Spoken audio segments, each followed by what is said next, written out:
Due to the COVID-19 pandemic, meetings will be available to the public via live stream only on the town's YouTube channel. To participate electronically, please visit aurora.ca/participation. We'd like to start by acknowledging that the land on which we live and work is the traditional territory of the Wendat, the Haudenosaunee, and the Anishinaabe peoples whose presence here continues to this day. Aurora is part of the treaty lands of the Mississaugas of the Credit and the Williams Treaties First Nations. We acknowledge and thank them for sharing this land with us. A shared understanding of how the rich cultural heritage that has existed for centuries and of how our collective past brought us to where we are today will help us walk together into a better future. Council, can I get a motion to approve the agenda with the added item? Councilor Kim, Councilor Gilliland, any comments or questions? Call the vote. All those in favor? Opposed? That carries. Any declarations of pecuniary interest? Seeing none. We do have one written delegation. Can I get a motion to receive? Councilor Kim, Councilor Humphreys, all those in favor? Opposed? That carries. Items for consideration, 6.1.1, Aurora Cultural Center Board 2022 Operating Grant. The presentation to be provided by Suzanne Haynes, Executive Director, and Eric Acker, President, and Laura Hostick, Treasurer. Suzanne, welcome. Good morning. Yours. I'm just going to share my screen here. And I invite Eric to join us as well, as he's going to start. Can you see our screen? Yes, we can. Perfect. Eric, over to you.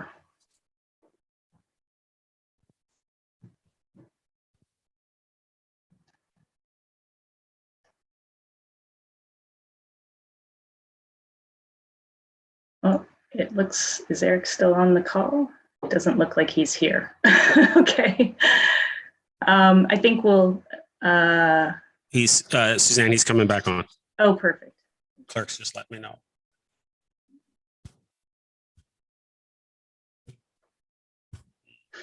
He should be there. He's just connecting right now. Eric, are you there?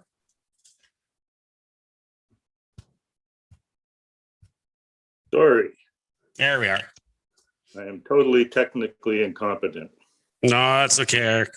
It's- I'm sorry for the delay. So I'm joined here today by our treasurer, Laura Hostick, and our executive director, Suzanne Haynes. 2021 has been a year where Suzanne and her team have worked very hard to create meaningful opportunities from the many challenges that they faced. Some of their accomplishments include working together remotely, successfully introducing live stream for performances, virtual gallery exhibits, virtual musical performances, live in-person musical performances, which were also live streamed, Aurora Pops Up performances across the town, including outside long-term care facilities and professional development for teachers as part of Kaleidoscope in the school program. The center reached people all across this great community in 2021. And in fact, I would say that more people know about the Aurora Cultural Center today than perhaps knew about us before COVID. On behalf of the board, I want to thank Town Council for their ongoing support. And I want to especially thank town staff for continuing to build an effective working partnership with our staff that both supports our activities off-site and ensures that the residents of Aurora will be proud of the future Aurora Town Square. We're looking forward to 2022, where we know that we will continue to build community excitement through our programs and our activities. And with that, I'll turn the mic over to Suzanne. Thank you, Eric.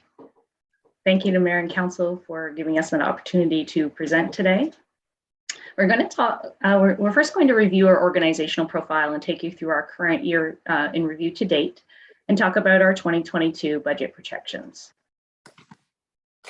The Aurora Cultural Center's vision, mission, and core values have strength and endurance. We are here to serve the community by providing leadership and programming in arts and cultural activities. We have a shared goal of inspiring, engaging, and transforming the community to help us all live better together. Our programming lines continue to be in visual and performing arts, with supporting arts education in both of those disciplines. There are many genres we cross and methodologies we use to deliver the programming, involving the community along the way. I'll now talk about some specifics for this year so far. Our gallery went virtual in 2020, and we continue to offer dynamic, engaging programming on our website. Available 24/7 and continuous throughout the year, we continue to find local, national, and international audiences for our gallery program that is installed at Town Hall on the second floor and serving the community digitally. We've had 5 exhibits over the 2021 calendar year. A note on the current exhibit: Emily's work is very bright and cheerful, with each piece named for a song lyric and most available for sale. There are 88 constellations and 88 pieces of work in the exhibit. Please have a look. You may find something for that hard-to-buy family member for as little as $75. Art Bites also emerged in June 2020 with 3D tours of the gallery and at least 3 engagements for each exhibit. These engagements stay on our website as past gallery events that the community can enjoy at any time. In performing arts, engagements were much harder as we looked at the capacity of our organization and the ability to program in COVID realities. Special thanks to town staff for helping us navigate these realities while being out of our building and helping us find ways to bring performing arts back to the community. In our popular music series, we hosted 1 digital presentation with national and international viewers, 2 concerts in Town Park, and 2 indoor concerts at the Aurora Armory, with a performing arts producer coming on board in September.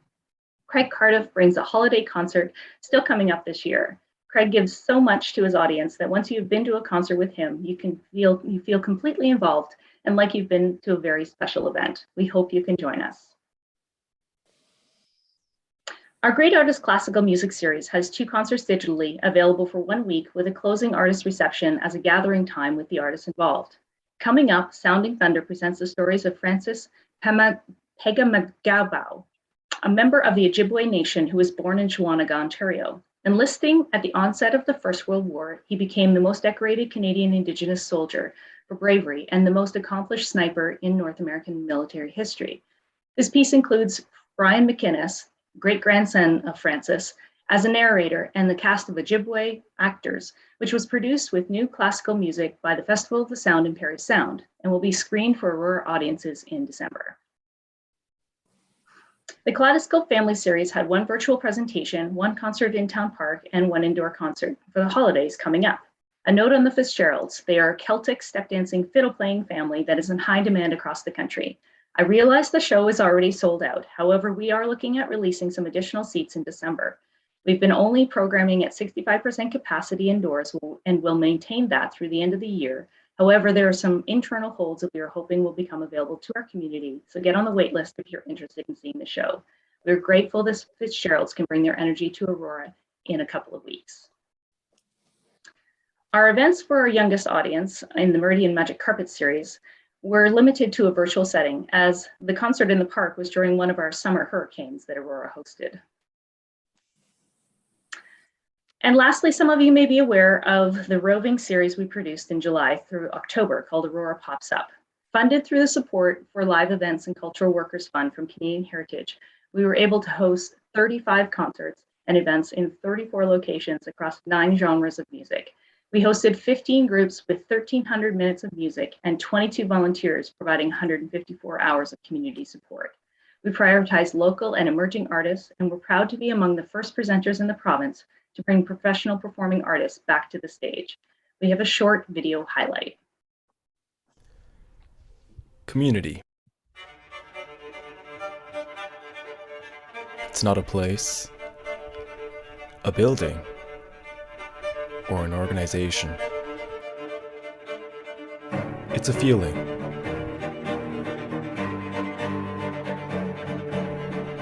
It's a shared experience.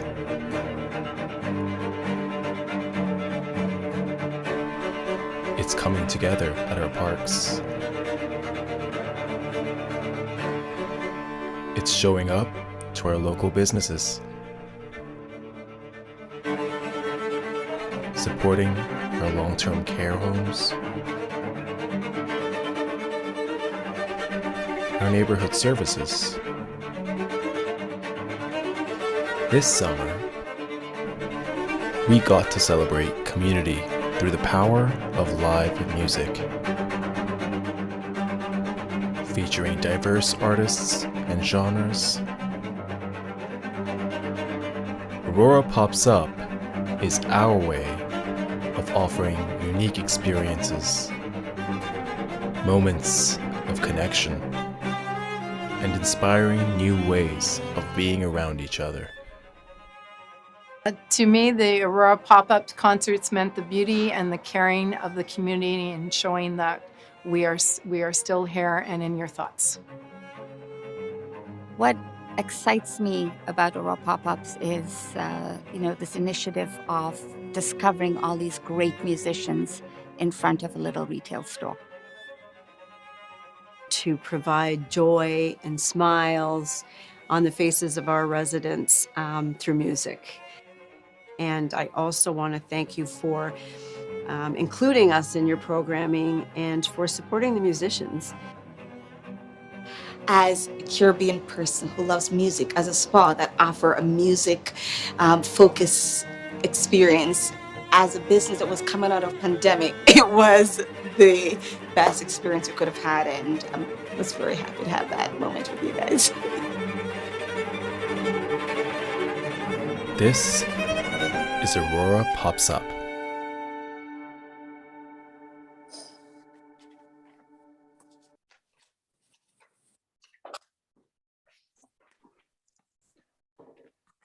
Our educational program continued in 2021 with what we hoped would be back in person in the winter, but we joined everyone in lockdown. We focused on one-day virtual programming while we planned for our spring programming week-long virtual sessions. As all programs receive material through curbside pickup or a list of materials required and where to find them. There was a high learning curve for our instructors and participants. We did have an international audience for these virtual offerings with students from the United States, the Netherlands, and Italy. We were able to move back to in-person offerings in the fall with sold out and waitlisted classes. Participants were deeply moved to be back in the classroom. Our summer was a mix of virtual and in-person offerings for week-long activities. We were able to offer the youngest cohort virtual-only programs each week with 7 to 12-year-olds starting virtual and then coming into the Armory for day-long camps over 5 weeks.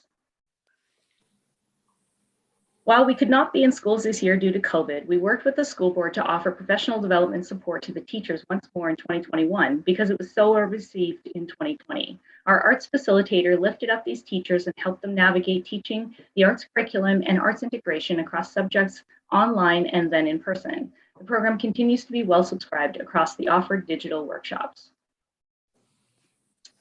Another big pivot during COVID-19 came out of the success of our Culture in a Box and Halloween in a Box experiences with the town in 2020. We found a generous supporter in Richard Gong at Desjardins to offer art totes filled with art activities for children age 5+ and their families to do throughout the year. Free due to the sponsorship, we handed out 1,500 totes to families who registered for centerpieces from the Aurora Cultural Center. Our last tote is scheduled for December. Arts Talk was another new initiative, a free digital series of conversations and learning opportunities about relevant topics hosted by professionals related to each discussion. Through a 6-month collaboration with the town and cultural partners, we programmed the band Shell for the Culture Days kickoff in Town Park on September 25th. We were pleased to bring back Jacko Bacco and the Kalimbas after the rainout in July, along with a spotlight from Marquee and 2 new artists we had in our Aurora Pops Up series. Culture Days continues to be important for the Aurora Cultural Center annually. With the first National Day of Truth and Reconciliation announced in June of 2021, we approached the Chippewas of Georgina Island First Nation to support a ceremony for them in recognition of the day. We are grateful to have access to Town Park for this special day to support difficult and important messages being taught through ceremony, music, and dance with wise words from Elder Becky Big Canoe. There's a full video of the event on our website under our events tab that is a promise we made to the Chippewas of Georgina Island since their community was unable to attend. We supported the move to a digital volunteer management system that allowed us to access and enroll a diversity of volunteers into our program. As you saw in the previous slides, we welcome volunteers back for the second half of the year with eager veteran and new volunteers in our education and performing arts programs. I'll now take you through our year-to-date and projected statistics for 2021. 2021 again saw significant participation in our digital gallery program as we attracted people to our gallery website and the Art Bites. All other programs continued to be low as in-person participation was a challenge. Our education patron base has been clear that they are not interested in our classes online, and our performing arts programming was limited due to capacity of staff and the ability to gather. These statistics also report on patrons to the past rentals program, which has not been in operation since since March of 2020, and will no longer be reported by the Aurora Cultural Center. Future comparisons will not include these rental statistics. These are our year-to-date figures for 2021, with a significant number of participation in virtual format. You can see that as we move from virtual to in-person, our education and performing arts programs, there's a greater interest and uptake, even though it was a smaller portion of the year. Our program revenues reflect what we've been able to offer the community where there is a cost to participate. 2021 includes Q1 in-person prior to closure, which is significant. While Q4 is in-person, the limitations on capacity mean there was less opportunity for participation and thus less revenue. As you can see, we had a number of new initiatives in 2021 related to outreach. Note that the activation for performing arts include the 35 free Aurora Pops Up events. Performing arts continues to be a great opportunity for direct revenue when we can be offering our programs fully. As part of our required KPIs, we report on our overhead versus funds spent on programming. We are a lean organization with audited expense allocation that shows our focus on programming for the community. This year, we're seeing a slight increase in dependency as more of the funds from the town are used towards programming without cost to the community. With Canada Emergency Wage Subsidy, or CEWS, covering some of our salaries, it meant that our grant went further to cover activities to keep the community creating, communicating, and culturally active. We see this dependency reduce again in 2022 when we were able to program at our 2019 levels. The CEWS program ended in October 2021. One title on the print version you have was incorrectly noting 2020. This is our 2021 financial projection to year end. As we are not able to program our Kaleidoscope in the Schools program in schools in 2021, we are asking that the $50,000 contribution previously approved be deferred to 2022. You will see it in our 2022 budget. Please note our salaries lines include an offset for CEWS, a presentation methodology required by our auditor. As part of our 2021 expenses, our costs related to us being off-site and unable to use 22 Church Street, due to the Aurora Town Square project. I have noted where we project to be at the end of the year. However, the final reimbursement of costs will depend on our final actuals. In 2020, programming reductions and other supports enabled us to eliminate the cost reimbursement, even though we had direct costs to move and program off-site. In 2021, we are projecting a lower reimbursement from the Aurora Town Square Operating Fund due to reduced programming. There are a number of additional KPIs that are reported in our annual report, available only after the conclusion of the year. And now on to our 2022 budget. We have a number of objectives for 2022. They include rebuilding our relationship with our audiences to come back to in-person programming. This is something being tackled across the artistic performing arts community as we are slowly bringing back programs. Our audiences are tentative, which is why we've started at 65% capacity in 2021 to help ease people into being back together. We plan to be offering the same number of programs we had in 2019 in the 2022 year, again at reduced capacity where necessary to respond to patrons' comfort levels. We have a continued focus on diversity, equity, and inclusion initiatives to broaden our partnerships and reach out to those who work with us to build new audiences. And as our current strategic plan ends in 2022, the board has defined a process for community consultation and building the next strategic plan once the understanding of our hybrid governance model implications for our agreements with the town are clear. Here's our 2022 budget, which is based on us being able to program at 2019 levels with the understanding that our audiences may be hesitant to return and within the resources we have. This budget assumes that a program room will be available for us to use in 2022, as was arranged with Town Hall. You'll see the contribution reallocation of the KITS grant from the 2021 approval. We are projecting a deficit on the year. However, the board has a dedicated allocation to cover our diversity, equity, and inclusion initiatives, which is where this deficit comes from. I want to acknowledge that the support of the town makes all of our programming possible, and in a sustaining partnership, we continue to feel and see the support of staff deepening that relationship. We are grateful for the continued evolution of our partnership with the town. Thank you for your continued support, and I'll now open it up for questions. Thank you, Suzanne. Council, the recommendation is that the presentation and business plan from the Aurora Cultural Center Board be received, and two, that the request for the 2022 operating grant to the Aurora Cultural Center Board in the amount of $441,100 be tentatively approved.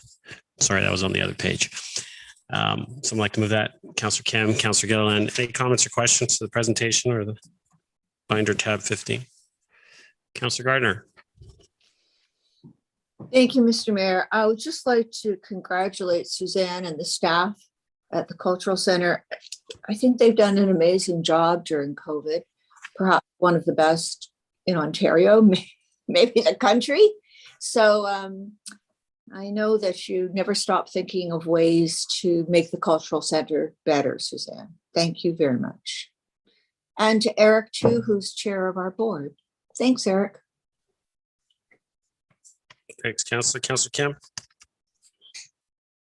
Thank you, Mr. Mayor, and thank you, Suzanne and Eric and the board for guiding the ACC through tumultuous period. I don't think we've ever, as humankind, gone through the last couple of years where leaders didn't have to be more nimble or flexible with an organization. So thank you for guiding the ACC.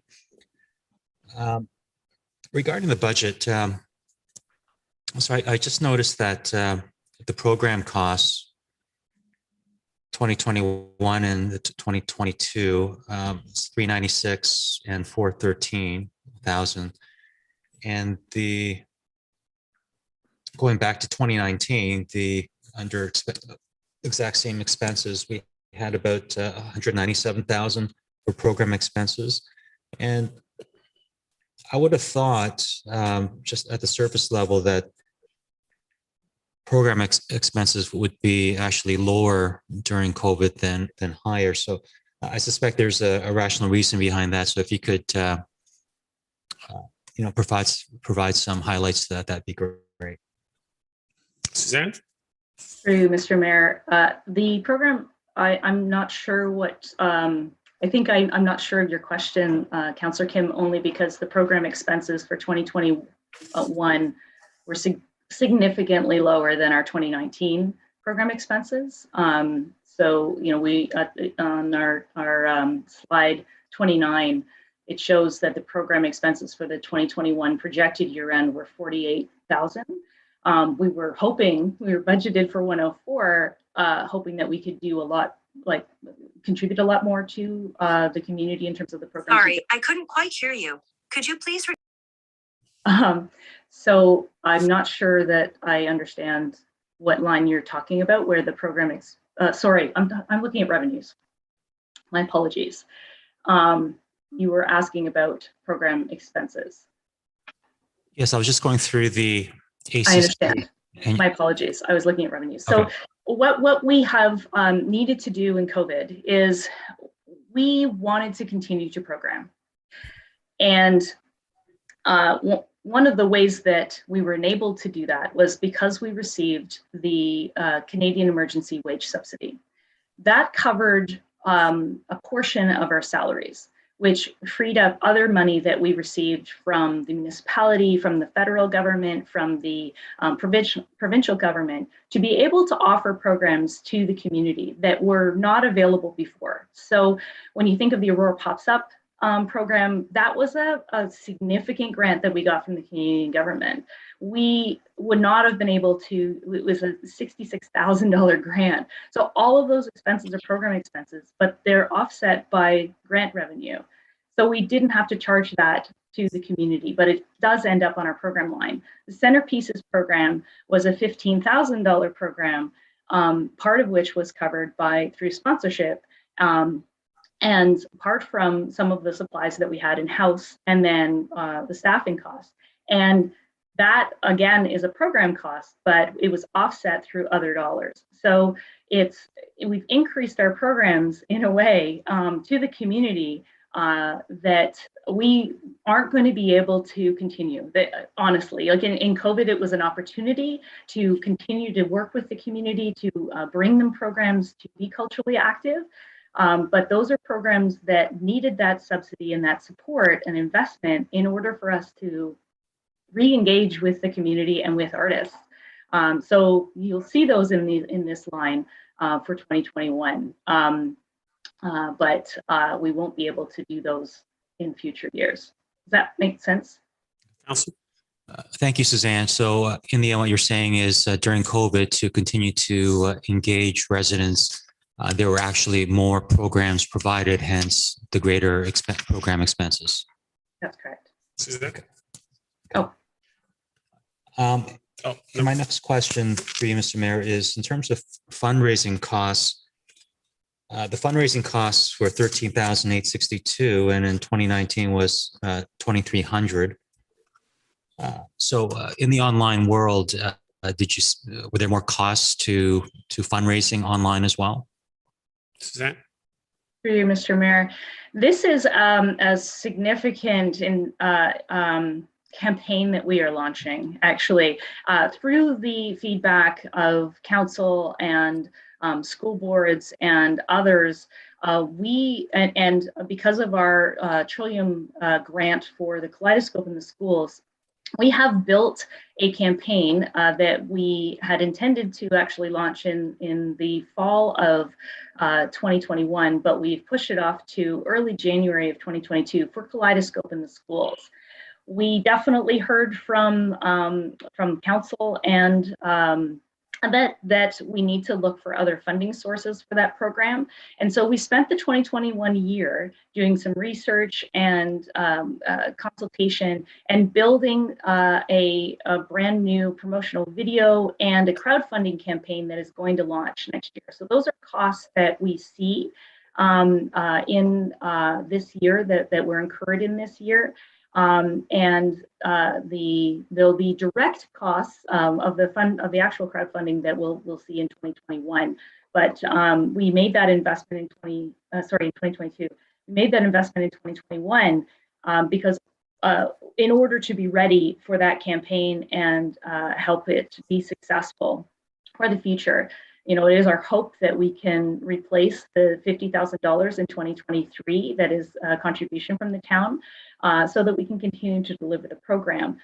Because at this point, it's not an ongoing approval. So we really wanted to start that diligence now, and when we had some time, and really work with those professionals to ensure that campaign has a chance of success.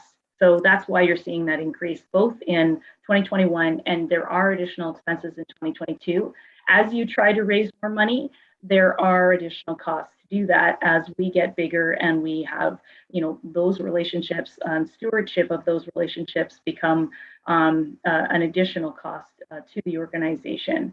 We actually had way more challenges in just regular fundraising throughout COVID. COVID has made it very difficult. There's a lot of causes out there, and with a lot of our fundraising is tied to programming. So where we are,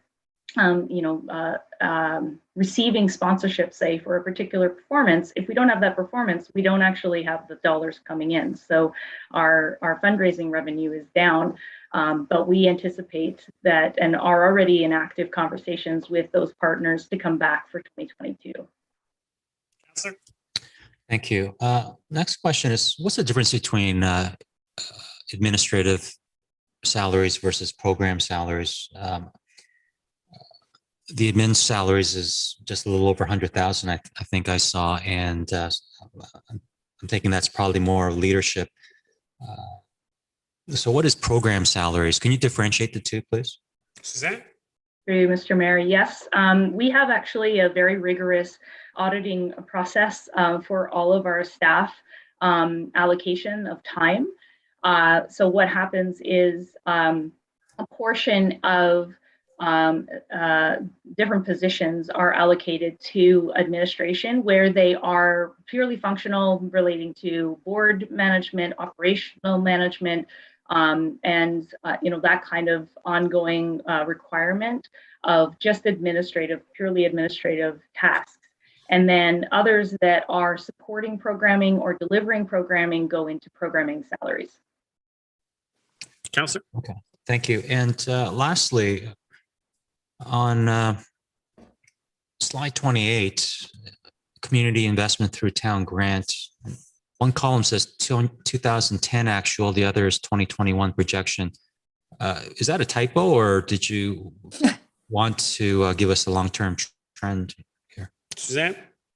Through you, Mr. Mayor, we have been asked to present this as a comparison to our first year of operation. And so every year we report back to that 2010 inaugural year.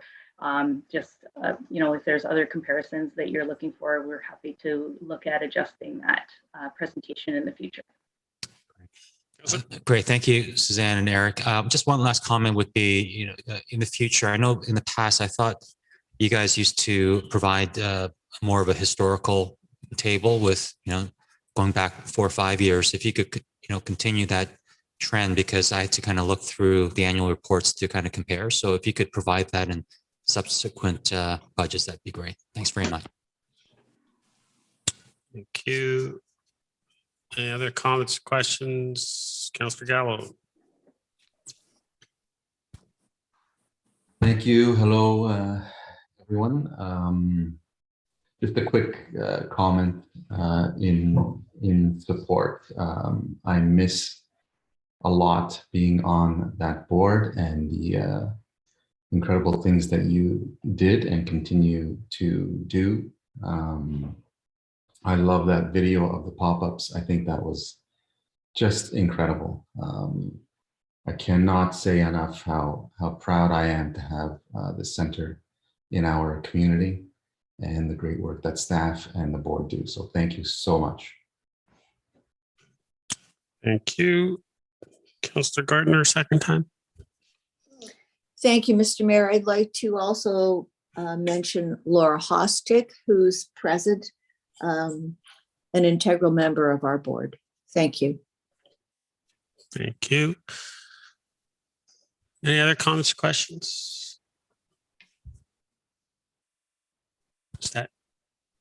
Why is your name not come? Oh, okay, Councillor Humphries, your name's not. All I see is number 1. So okay, go ahead, Councillor Humphries. I thought it looked like I was going to call the vote, but go ahead.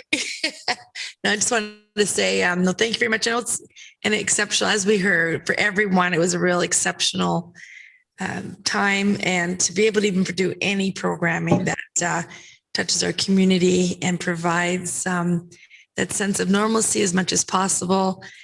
So very appreciated. The quality of work is always outstanding.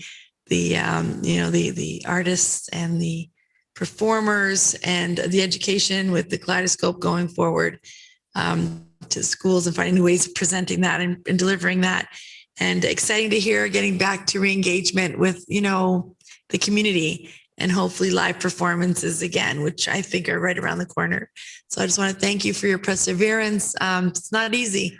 And, we say it often, everybody was very much touched during the impact of COVID, for sure.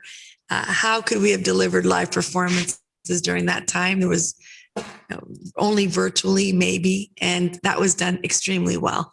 And, the pop-ups were wonderful. So looking forward to your coming and the recovery in that, and all the amazing opportunities ahead from the Cultural Center. And the board thanks you to you, Suzanne and Craig, and I think there was another board member, but all together, thank you for all your hard work and staff. It's not gone unnoticed. Thank you very much. Thank you. Any other comments, questions? Thank you for coming, Suzanne, Eric, and Laura. I just make one, obviously, I mentioned this back in 2019. It's just a wordsmithing thing.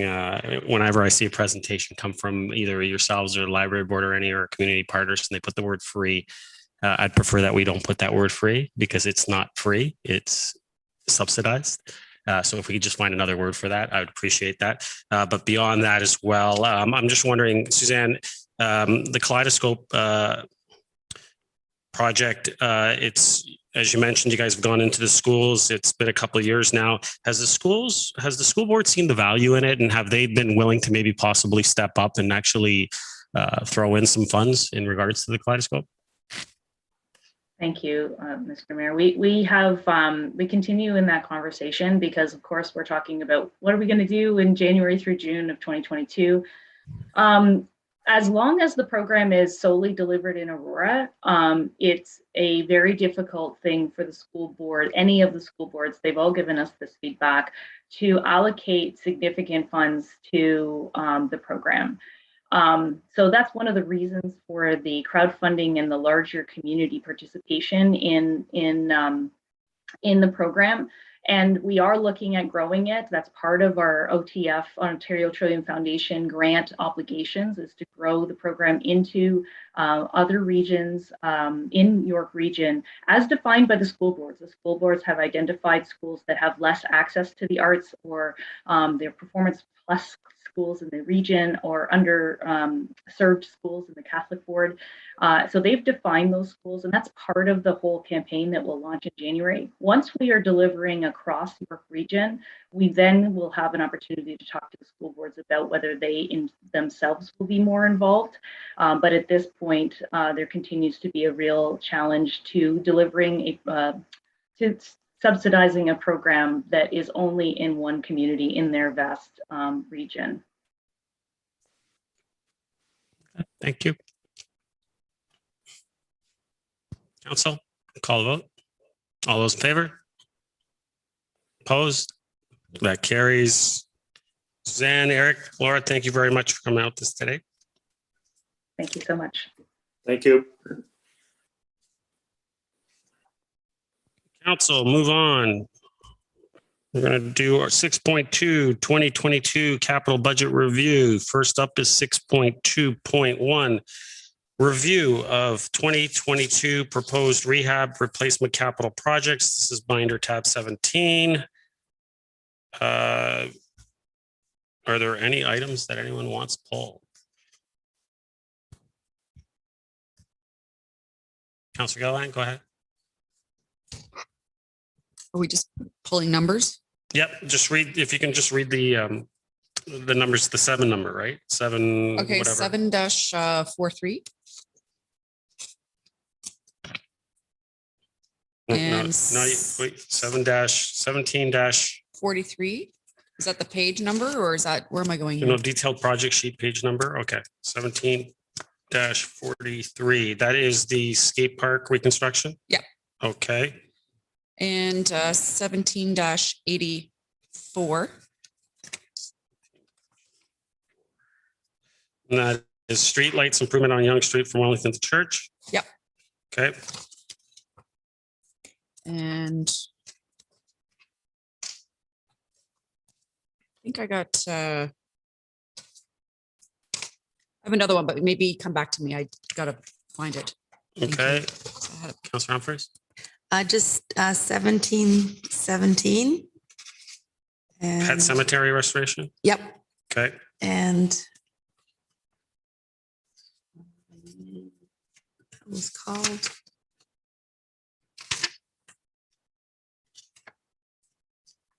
Okay, that's it. That's it? Councilor Kemp? No. Councilor Thompson? Yes, I have a few. And sorry, I missed the second one that Councillor Gilliland said, so perhaps I'm repeating it, but 17-14, the Young Street electric sign replacement. Okay. 17-28, the cybersecurity software. Cybersecurity, yep. Go ahead. 17-31, the backflow prevention app. Okay. And 17-42, the parks 3/4 ton pickup truck. Okay. That's it. That's all? Yep. Thank you. Councillor Gallo?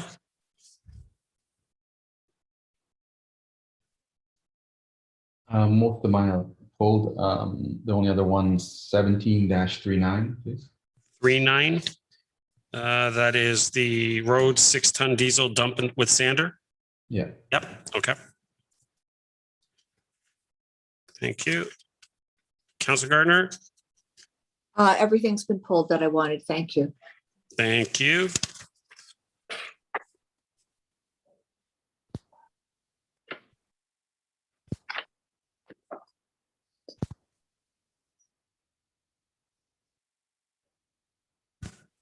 Okay, everyone, I'm just going to go through them one more time, all the numbers, just to make sure we got every single ones that we're going to separate out.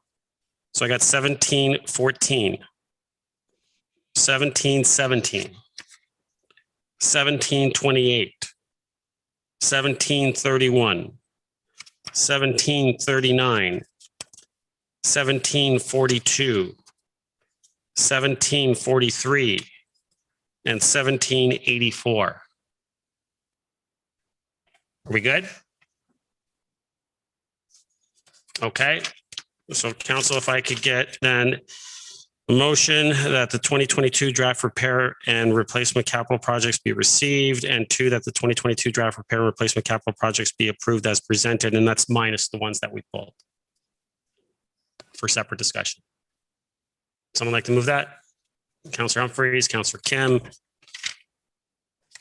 Call the vote. All those in favor? Opposed? That carries. Okay, we will start with 1714. Councillor Thompson, Yonge Street electronic sign replacement.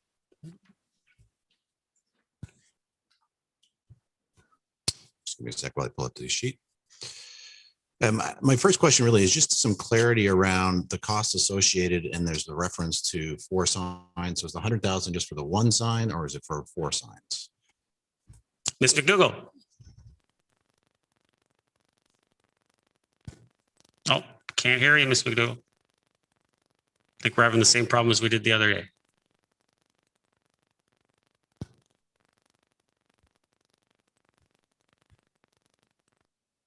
I should say 5 signs, but anyways.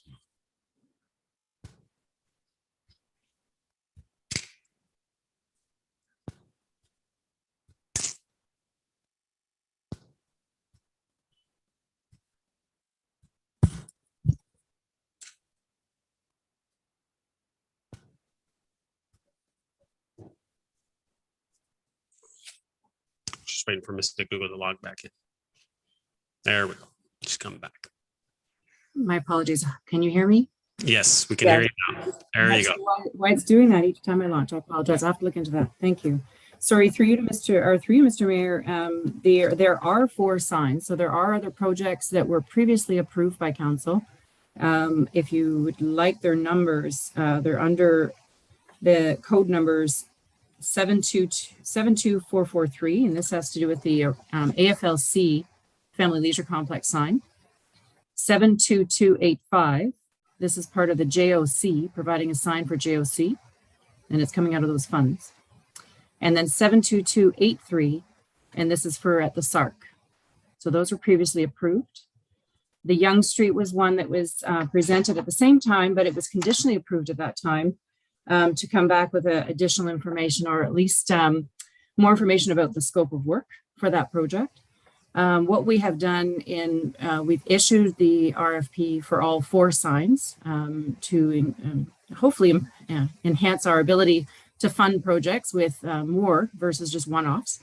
In that, what we've done for this Yonge Street one, we included it as a supplementary or discretionary item. So ultimately, we could obtain a price for this project through this RFP process, so that we had a little more accuracy of what the scope of work and value would be for that project to present to council. So it's itemized here as a new ask, but ultimately it has been before you previously. If approved, it would be lumped together with the other 3 projects and awarded as such with all 4 projects. Councillor? Thank you. Through you to Ms. McDougall. So just so I'm unclear, the $110,000 ask is for the replacement of all 4 signs then? I'm sorry. I'm sorry through you, Mr. Mayor. No, It's just, it's for the one sign. The other signs, the previously approved value is 60,000 for AFLC. JOC approved budget was 60,000. SARC previously approved was 50,000. Councillor. so I apologize for not remembering the 2019 report, but perhaps you can just go into a little bit more detail of why we need 110,000. Because I know in the past when we've talked about this particular location and electronic signs in general, I know myself and others who've been to FCM and AMO conferences have talked to vendors, and the cost seems considerably less than the 110,000 being proposed today. And so perhaps you can explain to me why it's that much is required. Ms. McDougall. Through you, Mr. Mayor, this budget presentation to council, I would like to ask, there is the submissions we've received from the bidder have been presented in part of the bid process for this project. When we prepared this budget, we had to put an item, a dollar value in of 110. To be clear, and I think it would be I appreciate a good time if I might ask for this value to be reduced. And why I say this is that, again, 110 was put in by the time we had to submit our budget to council. We have the RFP just closed since the paperwork was completed. And the project scope of that work for the Yonge Street has come in closer to 70,000. I would be more comfortable if council would please amend that value to be a 70,000 for this project, more in line with the other ones. Councillor. I think that's great. I'm happy to amend it so that it reflects that 70,000, and perhaps I'll follow up offline with Ms. McDougall just so I understand the scope of the work. Because again, Okay. I'll need to look back at the older reports as well, just to familiarize myself with the difference between what we discussed before and the values that I remember versus what's being done in this particular project, just so that I have my own personal comfort level, but we have time. So for today, I'm fine with reducing that to $70,000. Thank you. Councillor Humphries. Thank you, Mr. Mayor. I spoke to Ms. McDougall yesterday, but not about this. And the reason I didn't is it needs to be done. It's been outstanding for a long time. And I don't mind. I love the idea of going down to 70K, which is great. But from what I remember, and I wasn't going to bring it up, but Councillor Thompson, you hit the nail on the head. I think there was some discussion about technology and the right type of sign to make it a lot easier for town to manipulate the announcements on the signs. And I believe there's some correlation between all 4 signs. And this one was, I think the reason it was delayed was just that, to investigate opportunities to see what the latest technology is for us to easily be able to manage the community. It's very imperative. In fact, this one here is such a sign that people, I constantly look, I know that people are always trying to see what's going on. And sometimes we have updates, sometimes we don't. So I'm looking forward to this moving forward. I'm glad I hear that the RFP is closed. And nice to know that it's going to be a reduced budget for sure. But just to support the fact that I'm very, very in favor of moving this forward for sure. Thank you. Councillor Gardner. Thank you, Mr. Mayor. I noticed that the sign is advertising RBC. Are they contributing to this? Financially contributing? Sorry, through you, Mr. Mayor. No, the RBC was on the original sign. And it's not part of the new sign going forward. There was no contribution towards this new project. Councillor. Thank you. If we were going to ask for a contribution, how much do you think their name would be worth? Ms. McDougall. Through you, Mr. Mayor. Unfortunately, I wouldn't want to hazard a guess at this time. I'd have to ask my team. Thank you. But it's not policy that we advertise businesses on our signs. Thank you. And we've had so many complaints over the years about this sign, so it's more than time. And can you please make sure we get it right? Thank you. Thank you. Any other comments or questions on this one? Councillor Gow. Thank you. Mr. Mayor, just to follow up on Councilor Humphreys, will all the signs be integrated and centralized communication? Ms. McDougall? Mr. Mayor, that is one of the goals and definitely our objective. Part of the RFP was to ask that they do have that connectivity. And right now, the Yonge Street one was the most challenging. We actually have to have staff currently go out to the site to amend the site. With the new service that we've asked for, it will be a centralized location. They can be done electronically from whether it's home or at the office. It does not have to be done on site. So it's a much more streamlined process. Councilor? Thank you. And just a note on the reduction, I think if we know these things, it really shouldn't be a council member be asking. It should have been, staff to let us know that the budget is reduced. If had Councillor Thompson not asked, would it have been left at 110? I don't know. I think it should have been staff to bring that up if we know that information. Thanks. Thank you. Any other comments or questions? Councillor Thompson, did you want to put something forward? Yeah. To approve it? Tentatively approve. Okay. That's clear. So that number is going to be 70,000. Someone like to second that? Councilor Humphreys? All those in favor? Opposed? That carries. Next, we have 1717, Pet Cemetery Restoration. Councilor Humphreys? Actually, and I should have asked ahead of time on the other one, but someone asked now, did you want to move this? What did you want to do? Yes, I'll move forward. Want to move forward? Yes, yeah. Prove it? Yes. Thank you. Someone like to second that?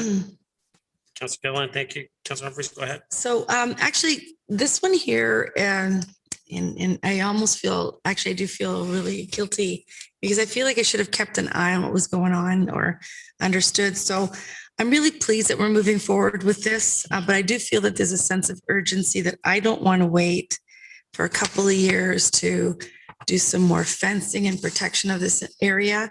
It's really special. It's a really special, significant historical site. I think it's yet to be designated, but there was some discussion about that. And what I'm concerned about is, the physical deterioration of the site. There's people stealing the pet cemetery stones, and they're really unique. I know that our first year on council, 2010, we had a really cool tour of it, and it was like an amazing discovery behind the Coots property. And they gave us an easement or an access to the pet cemetery, and I believe that has now been sold, and we are going to be experiencing development in the area. And I think we can't just leave it open for a couple of years. I believe I'd like to ask staff to go back and look at putting fencing around here, some solid fencing, to at least try to deter any of the vandalism that's been going on. Because if we continue for a couple more years, this may not be as significant a site as we want it to be. I know that the trails are going to be developed during the development of the new subdivision. And I know we're waiting for the trails development for that. Thank you to Ms. McDougall for the information on this. But I'm in support of the budget, obviously, to move forward with the plans and goals for the Happy Woodland Pet Cemetery. But I feel that we need a little bit more work here in terms of protection and building the trails and clear access to this site. Because again, it looks like staff still gathering information to submit an application for a designated national heritage site. I would like staff to also bring this to HAC. Again, it's been 10 years and I'm so upset that I let this slip. And I really thought that this was done and we were going to have tours, last few years, but COVID hit and so on and so forth. So I really want to put this back on the radar. And I would like staff to come back with what we need to protect this site and build firm access and easements. I know that we do have an easement in the back area, but that we can connect to the trails and have this as some significant place where people are going to want to come to Aurora to have a little tour Sunday afternoon and walk through and hopefully buy dinner and lunch when they come to visit us. So anyway, I just feel that way right now. I thought it's a good time to bring it up, to approve this part of the budget and also move up some of the protection for the area until we can get the designation done and the trails developed for the area. So I don't know if anyone wants to speak to it from a staffing perspective, but I really would like that amendment added to this item so that we don't hesitate. From my understanding, the discussion I have with Ms. McDougall, that protection around the area is probably not out to 2023, 2024. And I really don't want this site to be that vulnerable for the next few years. Ms. McDougall?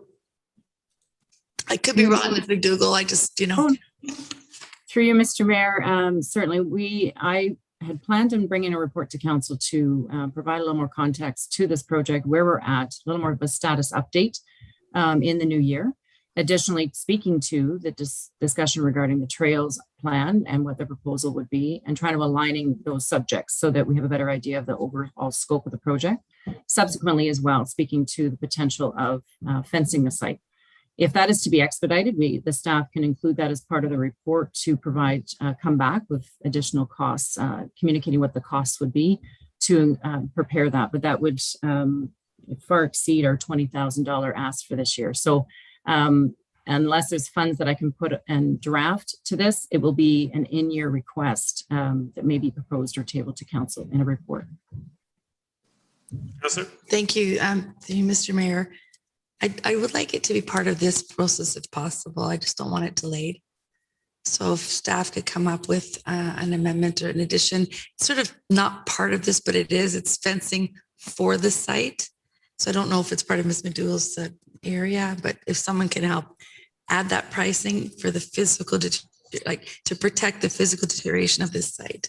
So it's actually mentioned here, but there's nothing really that we're doing other than no trespassing signs that people are, Councilor, I see what you're saying, but from my understanding, when Ms. McDougall says she's coming back with something that would January? give some more pricing, I mean, I would hate to put council in a position where we're going to say that we would like to put fencing, yet we don't actually have a figure, dollar amount tied to it. We can't do it before the At end this of the point. budget. Ms. McDougall? I just don't want to wait. For you, Mr. Mayor, I would lean on my colleague, Mr. Downey, for if he can provide an estimate at this point, even just by footage, potentially of what it might cost. We can come up with a draft value to share. But again, without scoping it out, I wouldn't be able to better define it. But maybe Mr. Downey has a better idea for council. Mr. Downey? Good morning, Mr. Mayor, members of council. Ms. McDougall and I have been speaking about this. So there's a couple of challenges with regards to coming up with a number. First of all, this budget item is to continue to survey and uncover the grave sites. And so we are somewhat guessing with regards to the limitation of the entire cemetery. So difficult to fence something in that we aren't quite sure of the limits.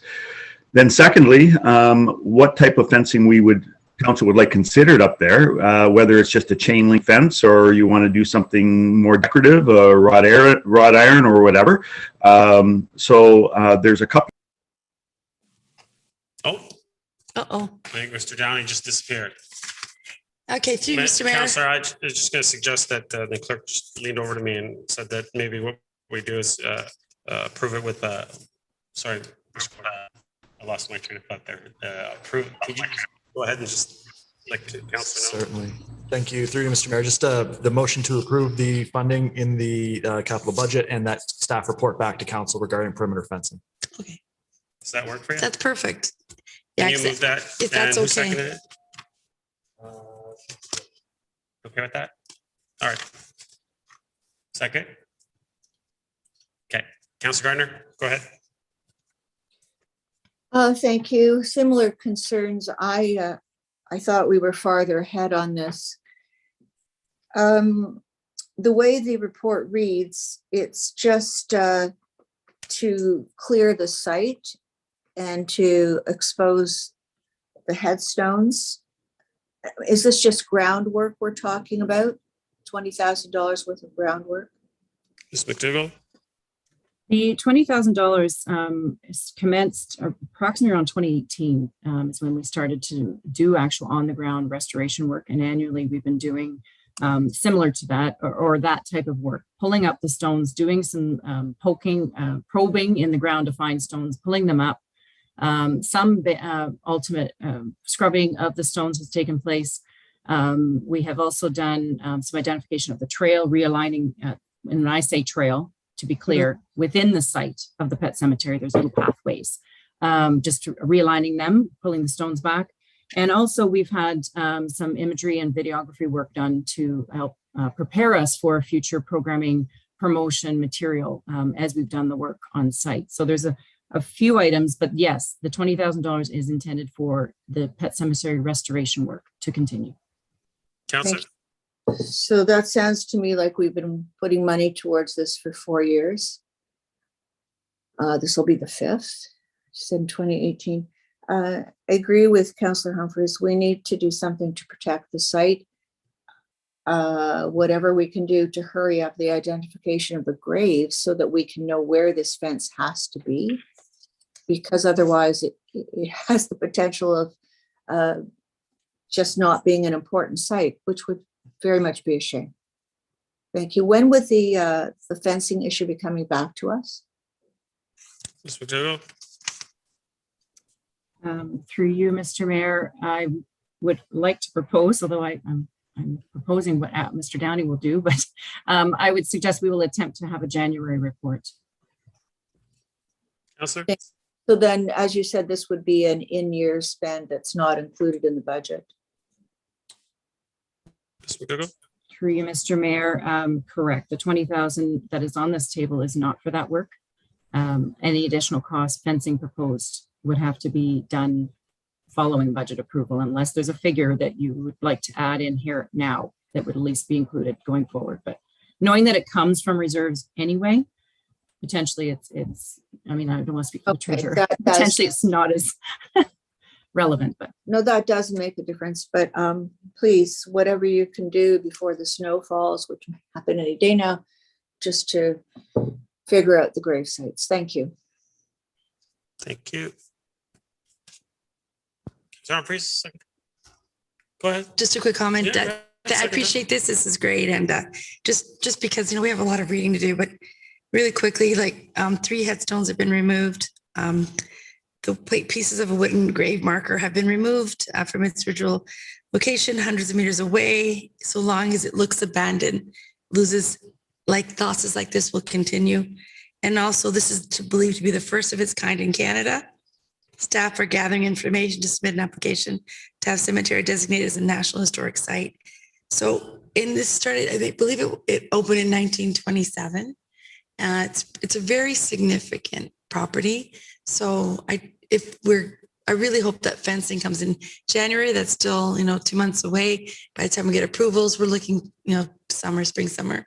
I just hope that we can do something miraculously quickly to protect this site and find out what the perimeter of the cemetery is. I'm really surprised because this shouldn't talk about it in the budget, but from 2010 to 2021, I feel like I've let down the community on this one.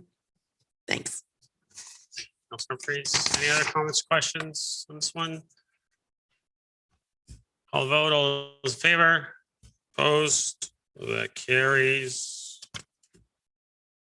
Next, 1728, cybersecurity software. Councilor Thompson, what did you want to do with this one?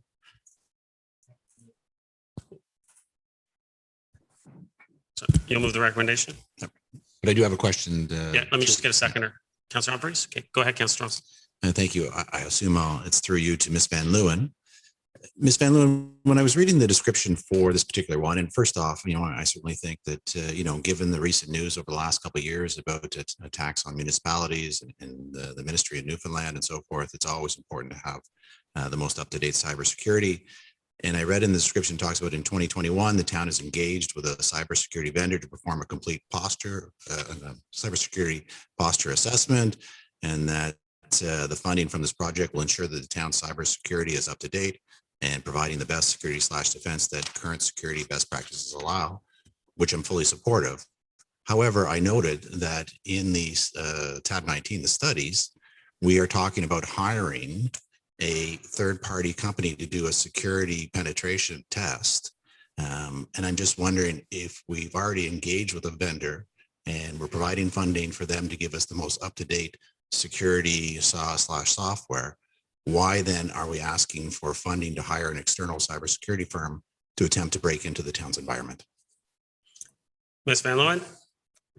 Through you, Mr. Mayor, penetration testing is recommended that we do it annually. We did do it about 2 years ago. So this is software. This request is for software. And then the penetration testing, it will be an ongoing test that we do going forward. And Mr. Mulvanna is on this call as well, so he may want to pipe in and respond. Thank you. Thank you, Ms. Van Loon. Morning, everyone. Through you, Mr. Mayor. I just do want to point out that a penetration testing and a posture assessment are two completely different things. The penetration testing is an annual thing you do. You hire a company to try to break in through your defenses. And if they find any holes, they report it to you and you can plug those holes. The posture assessment is more an overall fulsome review of our entire defense in depth strategy. It's more, are we meeting? There is a body out in the world. It's called the Center for Internet Security, CIS for short. They have a kind of a suggested framework that has become a worldwide best practice. They call it critical security controls, and there's 18 of these critical controls. So what this initiative will do is compare our defense in depth strategy against these 18 critical security controls and see how our framework is doing versus their industry standard one. Councillor? So if I follow, so even though we've hired a cybersecurity vendor to ensure that we have the most up-to-date applications and hardware, they don't do this kind of testing. We need to go to a completely different company in the cybersecurity industry to do this. Yeah, like I say, sorry, you to Mr. Yeah, Michael Mulvanna. Sorry. Yeah. Through you, Mr. Mayor. Yes, those are two different things, Councillor. The penetration testing, they just try to break in, period. And if they find any holes, they tell you about them. They don't do like a fulsome review of your entire defense in depth strategy. That's what this other, and one of the things that had been noted in the IT strategic plan that was released in 2019, they suggested that we partner ourselves with a cybersecurity firm.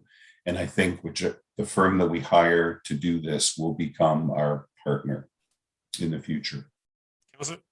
No, and listen, I appreciate the explanation, and you certainly are the subject matter expert and know far more about this than I do. It's just, I guess the challenge I had is just reconciling the information in front of me when it talks about we're hiring somebody to provide us with the best security / defense that best practices allow, and then yet we're going to then hire somebody who's going to try and break in and identify holes. Then really, if we have holes, then we don't have the best security / defense possible. So what exactly are we buying from the vendor? It's like a circular logic. First of all, there's no such thing as a, excuse me, as a perfect cybersecurity defense. I mean, even organizations like the CIA and the NSA get hacked to a certain extent every year, and they've got a strategy that is miles and miles ahead of what we could do at the town of Aurora. But I guess what I'm getting at here is that. First of all, this budget ask is for software, which I know we are going to need. We need to update our anti-malware software because it's old, outdated. It is not best of breed. We need to add something that's called vulnerability scanning, which we don't do currently, which we should be doing. We also need to do something that's known as SEM, that stands for Security Incident and Event Monitoring, where you amalgamate all the logs from all your different servers and devices and look for anomalies. That's something else we need to do that we don't currently do. So that's what this budget ask is for, is that I know that we are going to be needing some software to help protect the town much better than we're protecting it now. And certainly to your point, oh, sorry, I was just going to say, certainly to your point earlier, Councillor Thompson, that we definitely do, we are concerned about what's happening in the world. And, we hear every day or every week about, a ransomware attack has hit another organization. And I don't want us to be a news article at some time in the future. Listen, and thank you. And just as a comment, certainly I fully support that and recognize that. I was just trying to reconcile the two, and actually through you to Mr. Mulvaney again.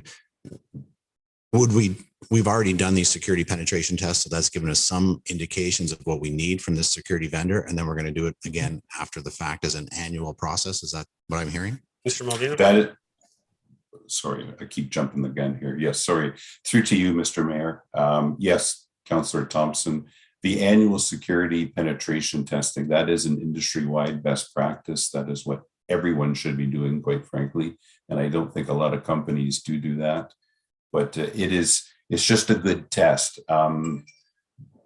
What this budget ask is for the analysis and for the software to develop our defense in-depth strategy. This other third-party penetration tests that we're going to be doing is just a good test of it to see if we're doing what we need to be doing. Councillor. Thank you very much. Thank you, Councillor Gilliland, and Councillor Gallo and Councillor Humphries. Councillor Gilliland. Michael, Councillor Thompson asked exactly the same question, so I'll move it along. Thanks. All right, Councillor Gallo. Thank you. And just along the same lines, first off, this is for software, but it speaks to a complete cyber security posture assessment. Is the software assessing our cyber security, or is it closing gaps? The software will be closing gaps that we've already identified. So we've already done an assessment through you, Mr. Mayor? Mr. Mulvaney? Through you, Mr. Mayor. Yes, Councillor Gallo, we just completed the assessment. I'm going to be presenting it actually next week, the preliminary findings to our internal IT governance committee. So they'll be able to see exactly what we have discovered. And this budget ask is to buy the software we need to plug those holes. And just through you, Mr. Mayor, in terms of timing, is this software going to be implemented prior to doing the other thing? For the penetration test. Through you, Mr. Mayor. Yes, we are going to be implementing the software before we do the penetration test in 2022. Councillor. Thank you. Thank you, Councillor Humphries. Thank you so much. Just a couple of questions. Yeah, we need to do this 100%. And I'm surprised that we don't do vulnerability scans. I don't want to hear that. It scares me. Absolutely. So you're also, it mentions here that you're replacing end of life, right? It's end of life. Do we have a security software already, like a cyber security software that's end of life? Is that what we're replacing? Just to confirm. Through you, Mr. Mayor. There is no such thing as a piece of cybersecurity software. I know that, but there's pieces of it, right? That's yes. Right. So some of this budget ask is replacing stuff we currently have that we consider not best of breed, or the not as modern as it should be, providing next generation capabilities. And some of the other ask is for some brand new software like vulnerability scanning. Okay. Now, as far as that goes, just to set your mind at ease, we absolutely do have a manual process in place for doing all our Microsoft patching, which is probably about 80 to 90% of the vulnerabilities that we do patch on a regular basis. So that is being done. It's just manual right now. We want to automate that. That's all. That's good. No, that's good. Thank you. No, that's all. Questions were asked. I just wanted to make sure that it was, in terms of, I know we're doing a good job because luckily we have been, in good shape. But absolutely, like setting up best practices and vulnerability scans are really important. Just best practices and what's happening out there. But no, that's fine. Thank you. It's good. Thank you. Spoke to Any Tisha other about it comments, yesterday. questions? Seeing none. All those in favor? Opposed? That carries. Next, we have 1731 backflow prevention app. Councillor Thompson, do you want to move the recommendation? Someone like to second that? Councillor Humphreys, backflow. Go ahead, Councillor Thompson. Question just for understanding, whether it's through you to Ms. Van Leeuwen or to Mr. Movena again. You know, I like the idea. It's all great, but I know that we have a number of different apps and things, and I want to understand, I guess, from a higher level, how it all integrates with one another. So, for example, at one time we had the My Waste app, and then I think it migrated over to the Recycle Coach app. Later on in this report, we're going to talk about the garbage bags portal. Now we have another app. Like, how do they all integrate? And can we not just put it all together into one, be it a portal, be it an app? It just seems like we keep developing these pieces, and I don't necessarily see how they integrate with one another, and they seem to be somewhat isolated. And so I just would understand the overall or higher arching strategy. Perhaps Ms. Van Leeuwen or Mr. Movena can answer that. Mr. Movena? Yeah, certainly. The common denominator for all our specific portals is really the aurora.ca website. That is going to be any resident's first point of contact with the town, and it's going to give them, I guess we can call it a dashboard, for lack of a better word, that will give them kind of the ability to choose whatever service. Now, when they click on a button, say to buy garbage tags or to submit a drawings for modification they're doing to their homes, it may go, when they click on that particular button, it may go out, in the background to a different application. But I think, the dashboard on the aurora.ca website will be the single point of contact to make it easier for residents. I hope that makes sense. Yep, no, great. I just wanted to confirm that there was some integration there because, going through the budget and some previous ones that we've had conversations about, I just wanted to make sure that there was that linkage or connection. So appreciate the response. Thank you. Any other comments or questions on this one? All those in favor? Opposed? That carries.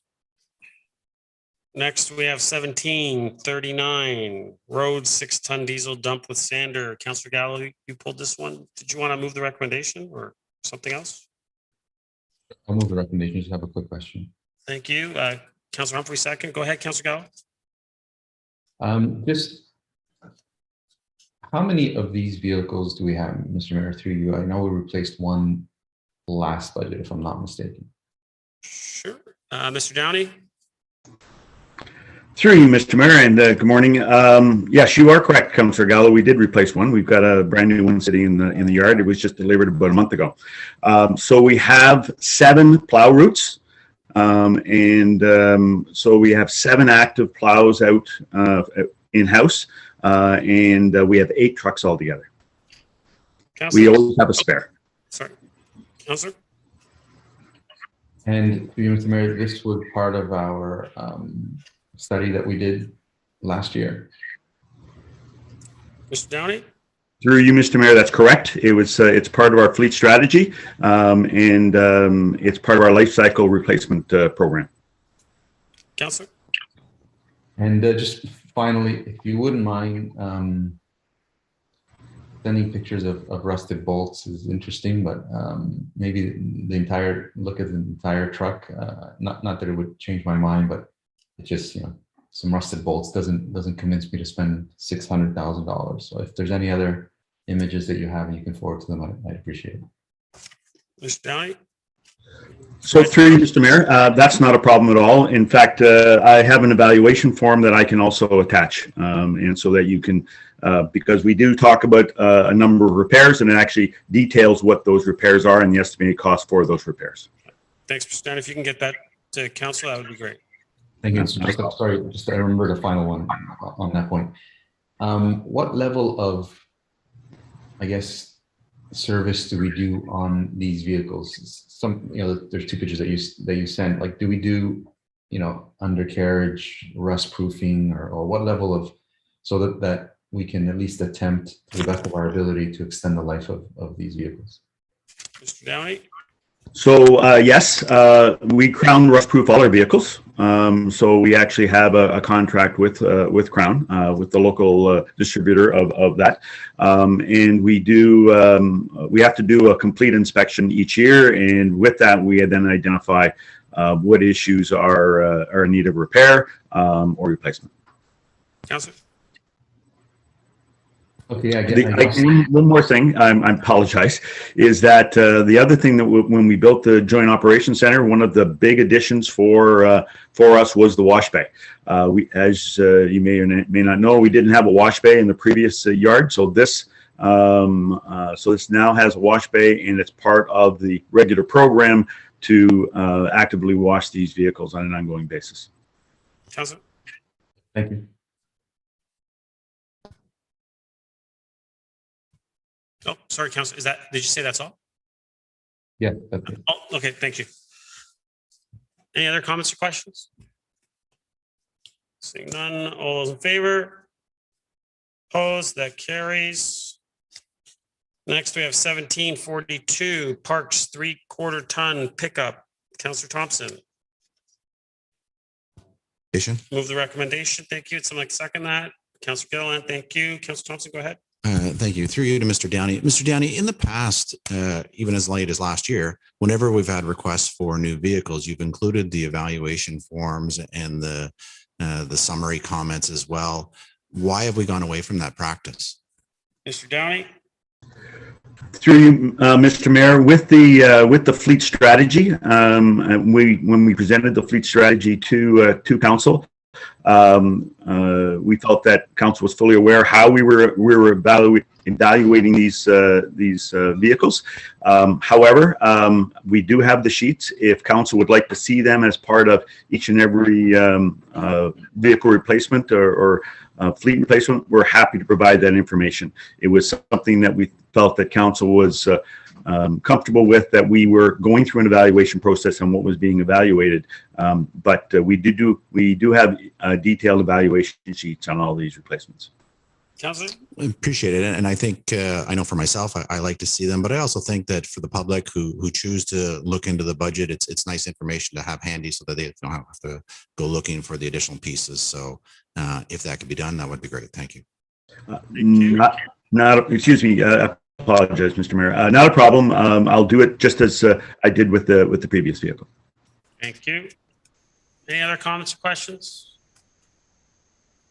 Seeing none, all those in favor? Opposed? That carries. Next, 1743 AFLC skate park reconstruction. Councilor Gilliland. Thank you. Did you want to move something? You know what? I would rather staff report back the option Q4 in 2021 with different options. I can't move it as is, but maybe I'll put it on the floor for discussion.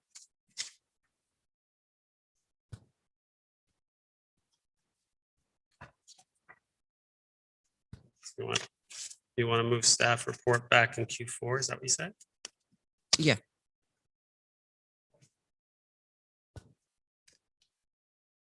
Yeah, go ahead.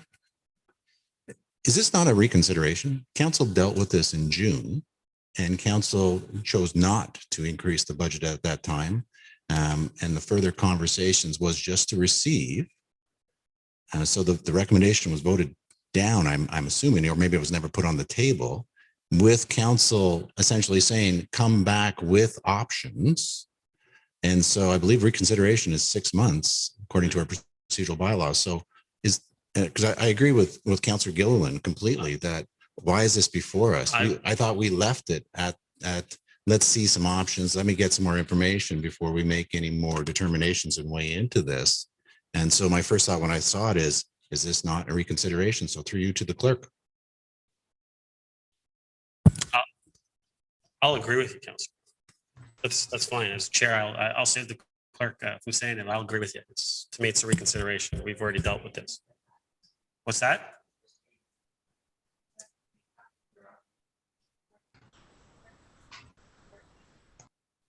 But the recommendation is to approve the budget increase.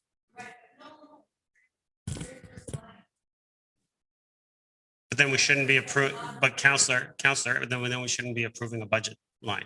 All we're doing is approving exactly what we already approved back in June. And that's why Counselor Thompson's saying that it should be it's considered a reconsideration if you want to add tie the budget number to it, because we've already dealt with this and we said come back with options. Yes. So I would suggest that we just we just leave this the way it originally was and we don't approve anything. Mr. Downey? So if I might, Mr. Mayor, it's a process issue. We are actually asking for a budget change or an increase in the budget based on the information that has previously been presented to council. There is not sufficient money in the budget to do the work. And so that is the request that we have before you, so that we aren't coming in with an in-year ask for additional budget. We have identified in the report that we were coming back in Q4 of this year. At the time of the report, that was certainly our anticipation. However, that report, we just received the draft report from the consultant on Thursday. So we have not had an opportunity to put a report together. So we will not be able to make Q4 of this year, but we will be able to make Q1 of next year.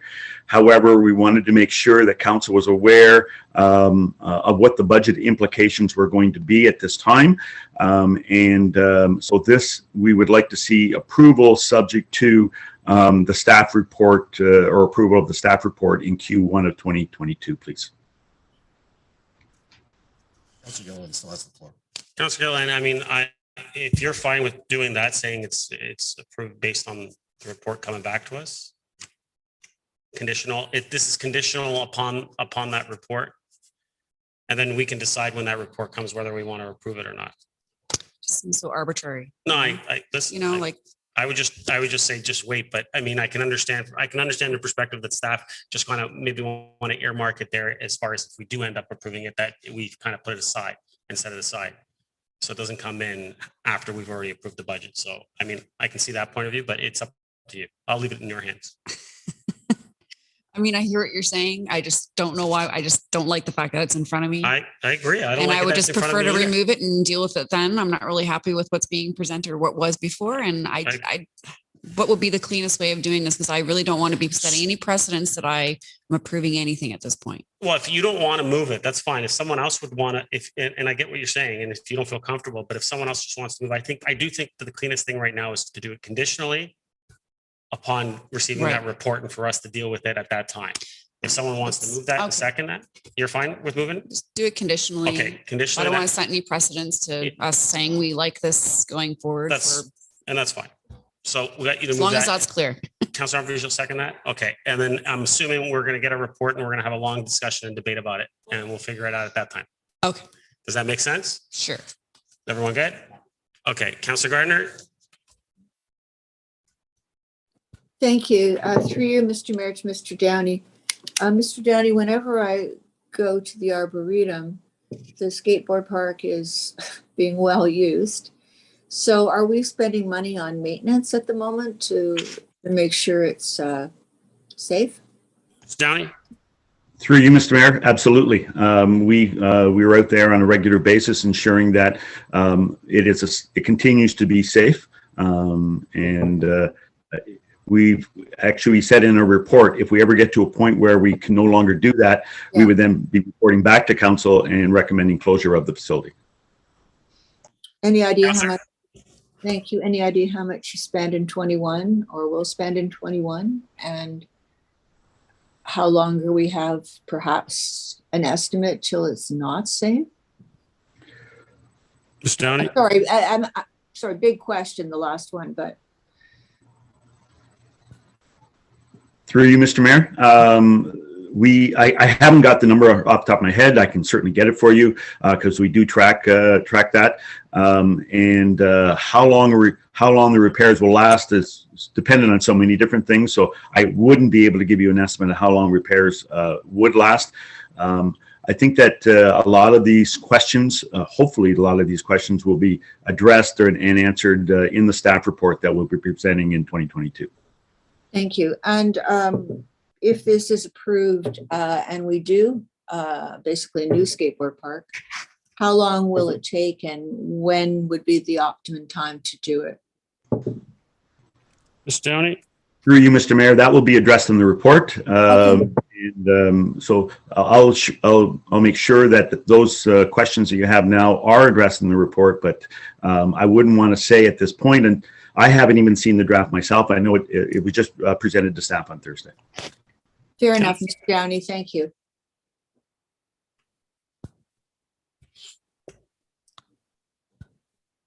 Councillor Gallo? I just want clarity on what I'm voting on. If someone could clarify, I'm a little confused. Sorry, can you say that again, Councillor Gallo? I didn't hear you. Just want clarity on what I'm voting on. We're voting on, this is conditional upon the report coming back to us in Q1. So we're voting on increase to the budget subject to the report in Q1. Yes. Okay, thanks.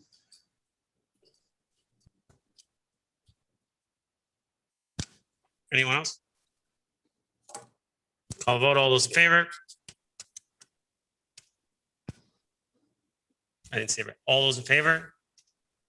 Opposed? That carries. 1784. Street lights improvement on Young Street from Wellington to Church. Councillor Gilliland. Want to move something? This on or? Yep. Just as is, my question has been since answered by staff, so I'm just going to move forward as is. Move the recommendation? Yeah. Thank you. Someone like to second that? Councillor Humphreys, thank you. That's all? Councillor Gilliland? That's it. Okay. Any other comments, questions? Councillor Thompson? Thank you. I guess through you to Mr. Waters or Mr. Downey. I guess I thought we upgraded those lights during some point during my time on council, and I just would like to get a little bit of history about what we've spent to date. I know certainly with the LED project, and then there was conversation about changing the heads, the top pieces, so that they're a little bit more of a historical look and feel to it. So I'm not comfortable approving this as is. I'd like to get some further information about what's been done to the previously, and so I can have a little bit of understanding where we were and where we are and where we're going. Mr. Downey or Mr. Waters? Through you, Mr. Mayor. I'll defer to Mr. Downey since I'm not aware of any upgrades that have taken place since my time here at the town. Okay, Mr. Downey. So thank you, Mr. Mayor. And so through you, Mr. Mayor, I'd have to go back and look at the history. As you can appreciate, it was done prior to my taking over the operations, but I do recall that myself. There was a period of time when it was upgraded. I just am not aware of exactly what year. I can tell you that based on our evaluation of the poles right now, some of them are in need of replacement. We had some wiring issues recently, and if you recall, I think it was about this time last year, we had a number of lights that were out, and that was a problem with the underground wiring, so we'd certainly like to address that. And we have some work moving forward through the promenade study, and so this would be a good time to integrate some of that work into the promenade work. So, but I can give you, or give me an opportunity to get some history to you, and I'd be happy to do that. Councillor? Thank you. And depending on the comments of my colleagues around the table, if it came in just a memo form as well, I'd be comfortable with that prior to our final approval of the capital. I just would like to get a sense of the history. Thank you. Councillor Gallo? Thank you, Mr. Mayor. Just through you to, I guess, Mr. Downey. Will there be a report coming to council just providing more detail on these? I see, ability to implement Wi-Fi and phone charging and security features and all that kind of stuff. Or is this just a go ahead and it gets done? Mr. Downey? So through Mr. Mayor, I'm going to throw the ball back to Dave because it is going to be a development engineering project, and what elements are going to be incorporated into that, I am not familiar with. Mr. Waters? Thank you, Mr. Mayor. Through you, we are planning. We're in the final stages of preparing a draft report with our consultant. We've undertaken consultation with various committees at the town, and we're planning to have the consultant submit a draft report early to mid-December, and then we will take a final report to GC in early 2022, identifying what public realm infrastructure, including lighting, anything else, is being recommended as part of the streetscape for the Yonge Street section of the promenade. Councillor? Clarify through Mr. Mayor, we're approving the budget item subject to a report to council for final approval. Mr. Waters? Mr. Mayor, that's correct. So when we initially identified the amount that's before you today, we didn't have a good idea as to what the budget would be. So we knew we estimated about 100,000 for design and about 500,000 for infrastructure. So that's what's before you today. We will indicate what actual infrastructure will be when we report to you in early 2022. Councillor?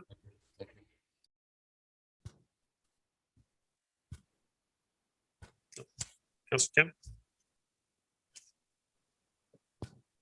Thank you, Mr. Mayor. Through you to Mr. Downey, says the design of the upgraded lighting system will take into account ability for Wi-Fi, phone charging, security features, and so on. So if we installed lighting systems without these features, does that mean that installing the lights would be less costly? Mr. Downey?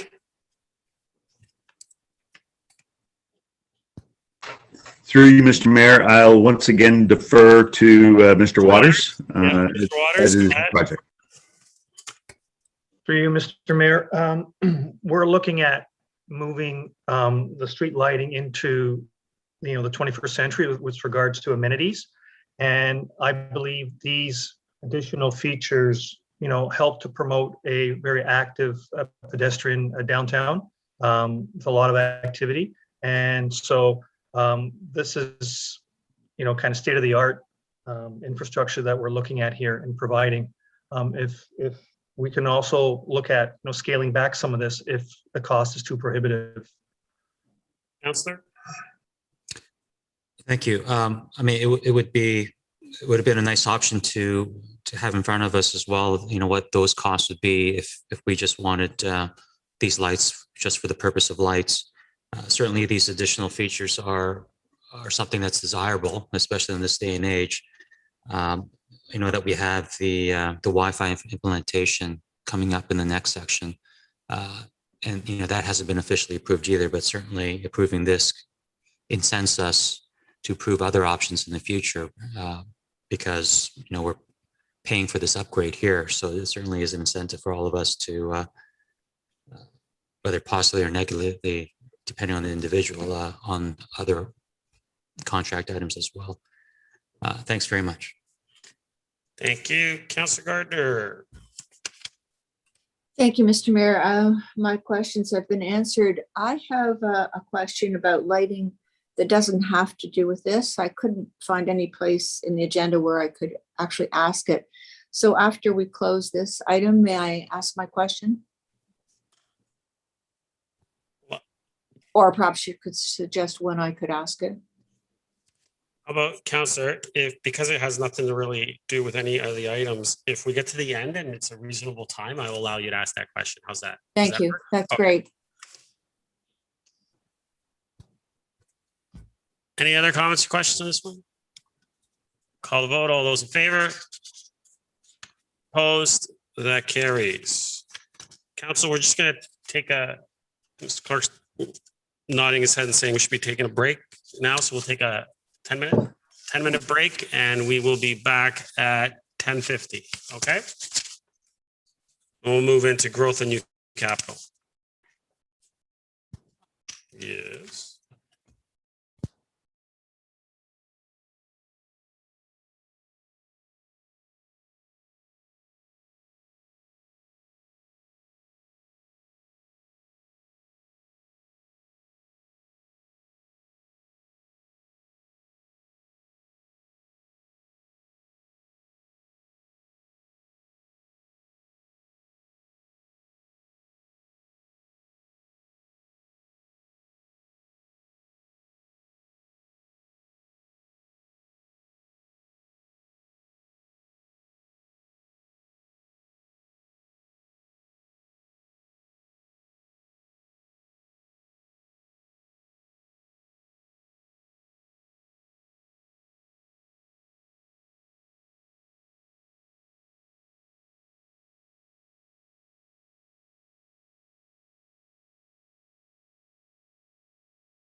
All right, council, we are back. We are moving to 6.22, review of 2022 proposed growth and new capital projects. Before we begin, I do have a couple of changes for everybody. 1824, in case anyone was going to pull that, 1824 is being withdrawn. Is that correct, Ms. Wainwright Van Kessel? Yes, I see you're nodding. Okay, so 1824 is no longer in the budget. Okay. Also, what's that? Where were you? Okay, well, it's too bad. And 1832, just to make ensure everyone has an understanding, is withdrawn. If you see that, that's artificial turf location number 2. That one is withdrawn. So that's no longer there. And 1830 has been revised. Okay. Just to make sure everyone has that understanding. Yes, 1830 is revised and 1832 is withdrawn. It's the 2 artificial turfs. One's revised and one is withdrawn. Okay. Okay, with that, I'm going to go around. Councillor Thompson, we're going to the opposite side. Thank you. If we can pull 1813, the digital education program. Okay. 1819, the garbage tag portal. Okay. 1823, the bylaw SUV vehicles. Okay. 1827, the facilities van for Aurora Town Square. Okay. 1828, the parks utility vehicle. Okay. 1839, St. Anne's School Park. Okay. And 1844 and 47, same comment for both. They're the crossings and calming as per the DC study. So 1844. 44 and 47, same comments I have for both, but I'd like them both pulled. Okay. Considering Councillor Thompson has basically pulled almost everything, I'm assuming no one else has anything else to pull. That Councillor Gardner, and I'm just joking. I'm joking. Councillor Gardner, numerous ones left. Pardon? There's numerous ones left. I know there's a few more left. I'm just teasing you. Councillor Gardner, go ahead. 1834, please. 1834. Okay.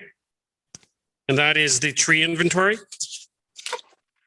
That is. Okay. And Anything else?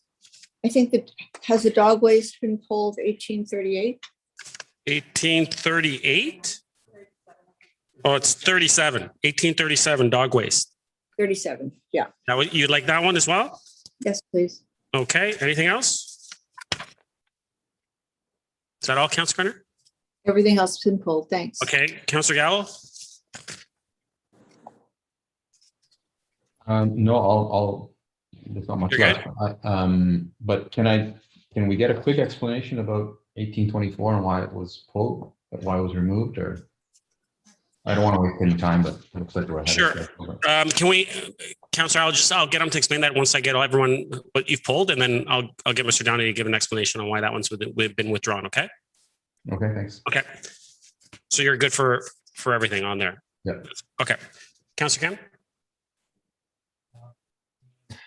-16. That is the outdoor Wi-Fi. Yep. Okay. And okay, St. Anne's School Park was pulled, I think, 1839. So it was. Yeah. No, that's it for me then. That's it. Councillor Humphreys. Everything's good. Councillor Gilliland. Everything was pulled that I wanted to pull. Okay. Should I start from this side? Okay, Mr. Downey, can you just give us a quick explanation on 1824, why it has been withdrawn? Yes, thank you, Mr. Mayor. Through discussions with staff, this budget item was put in, I believe, in September. Since that time, we have now entered into a contract with a new sidewalk contractor. They have 7 of these vehicles.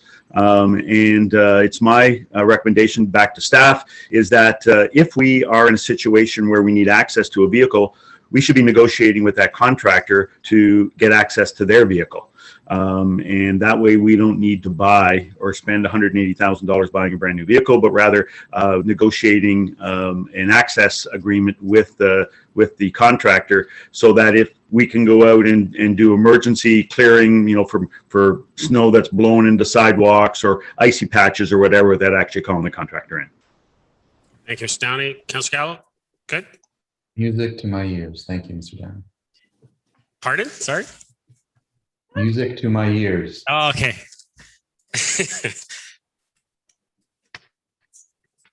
All right, council, if I could get someone to move the recommendations that the 2022 draft growth and new capital projects be received, and 2, that the 2022 draft growth and new capital projects be approved as presented, minus those that have been pulled for separate discussion, which is only like about 7 of them. But Councillor Humphreys, Councillor Gilliland, any comments, questions on those ones? All those in favor? Opposed? That carries. We will move to the first item, which is 1813 Digital Education Program. Councillor Thompson. Recommendation. Move the recommendation. Second, Councillor Humphreys. Councillor Thompson, go ahead. Thank you. I guess through you to either Mr. Mulvena or Ms. Van Leeuwen, as noted in the report, this was actually approved in 2019 as part of the technology strategic plan. I think council was very supportive of the time. Just get an understanding of, have we delivered any of these training programs to either ELT or CMT since it's been approved? And if not, why? Mr. Mulvena. Thank you. Through you, Mr. Mayor. We have not delivered this training as yet.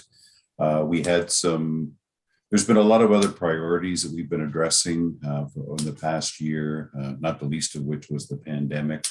But we still do want to provide this training to CMT and ELT. The reason I asked for the extra 25K is just the vendor that's going to be providing this training, which is the same vendor that actually helped us develop the strategic plan, which is the Perry Group. They have said they want to limit the size of the classes to about 12 people.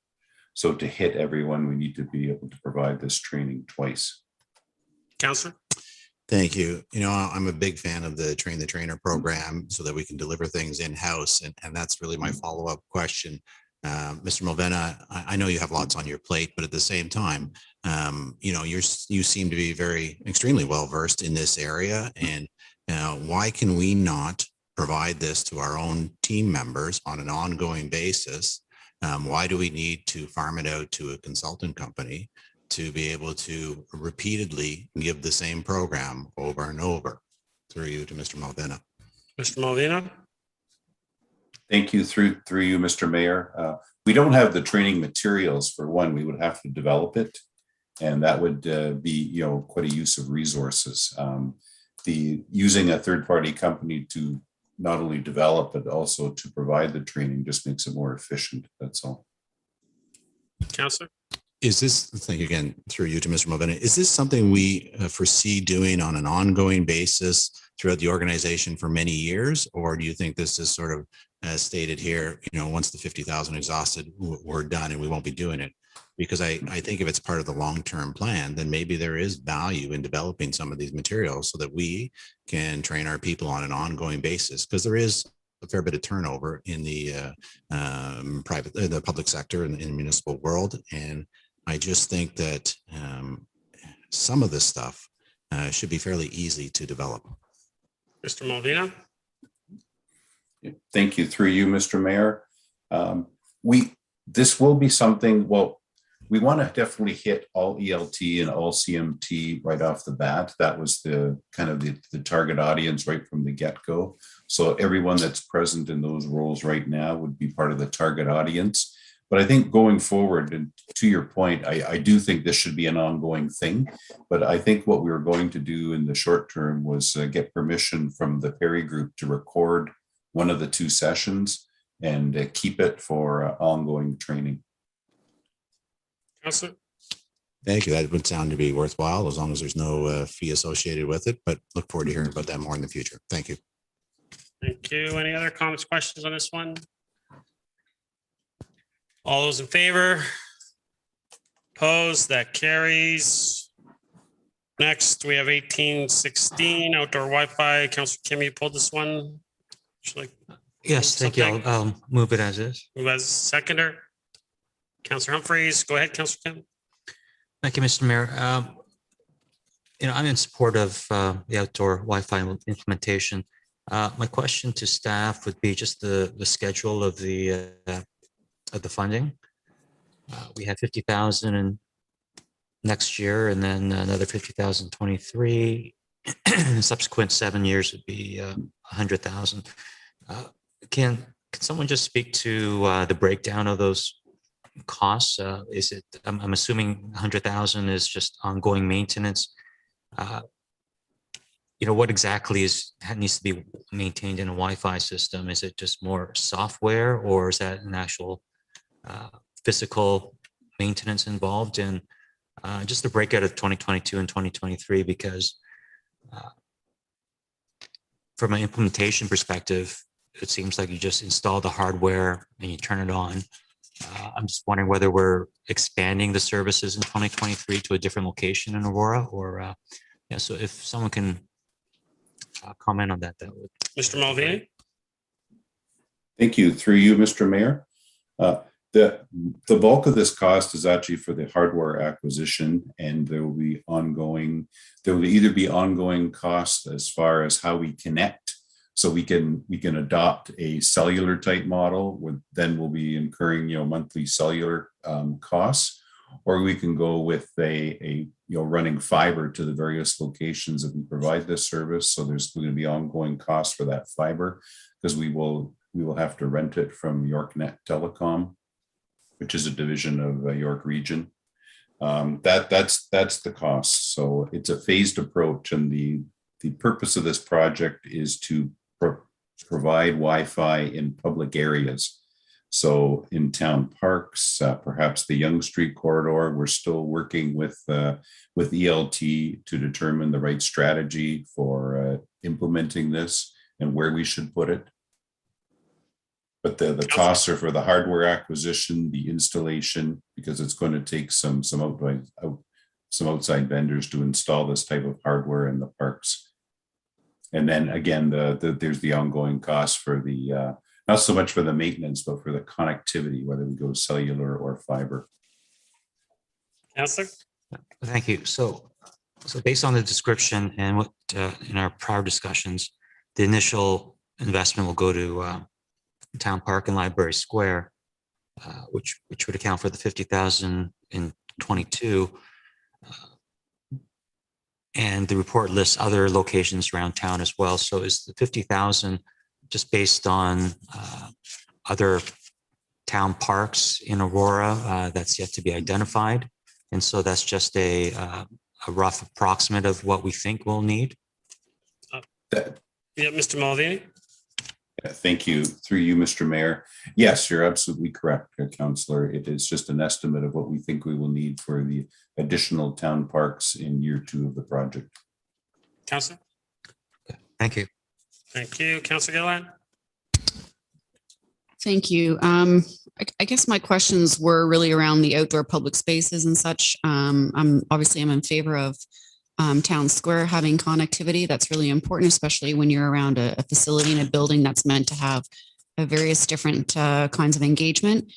It's the outdoor portion that I just have a concern with, more or less the ROI of that. If it's the cost of setting up the outdoor Wi-Fi, how much is that going to be utilized, especially at this price tag?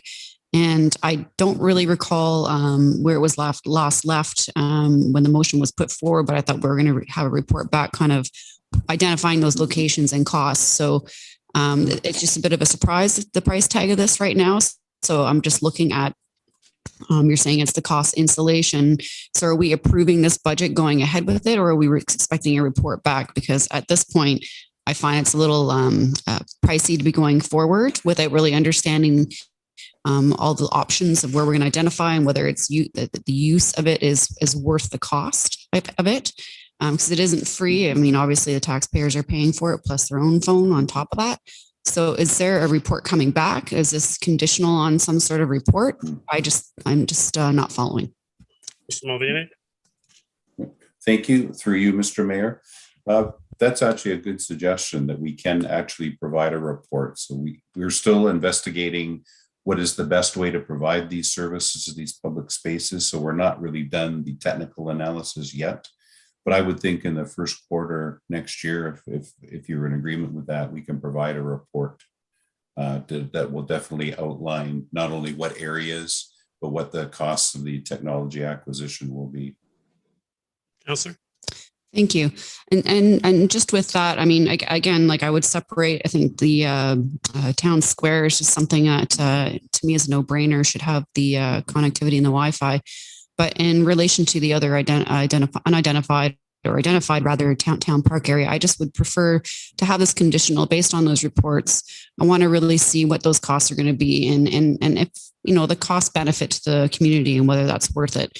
How many people will we see using it at, and is it going to end up costing us more than it's going to be used?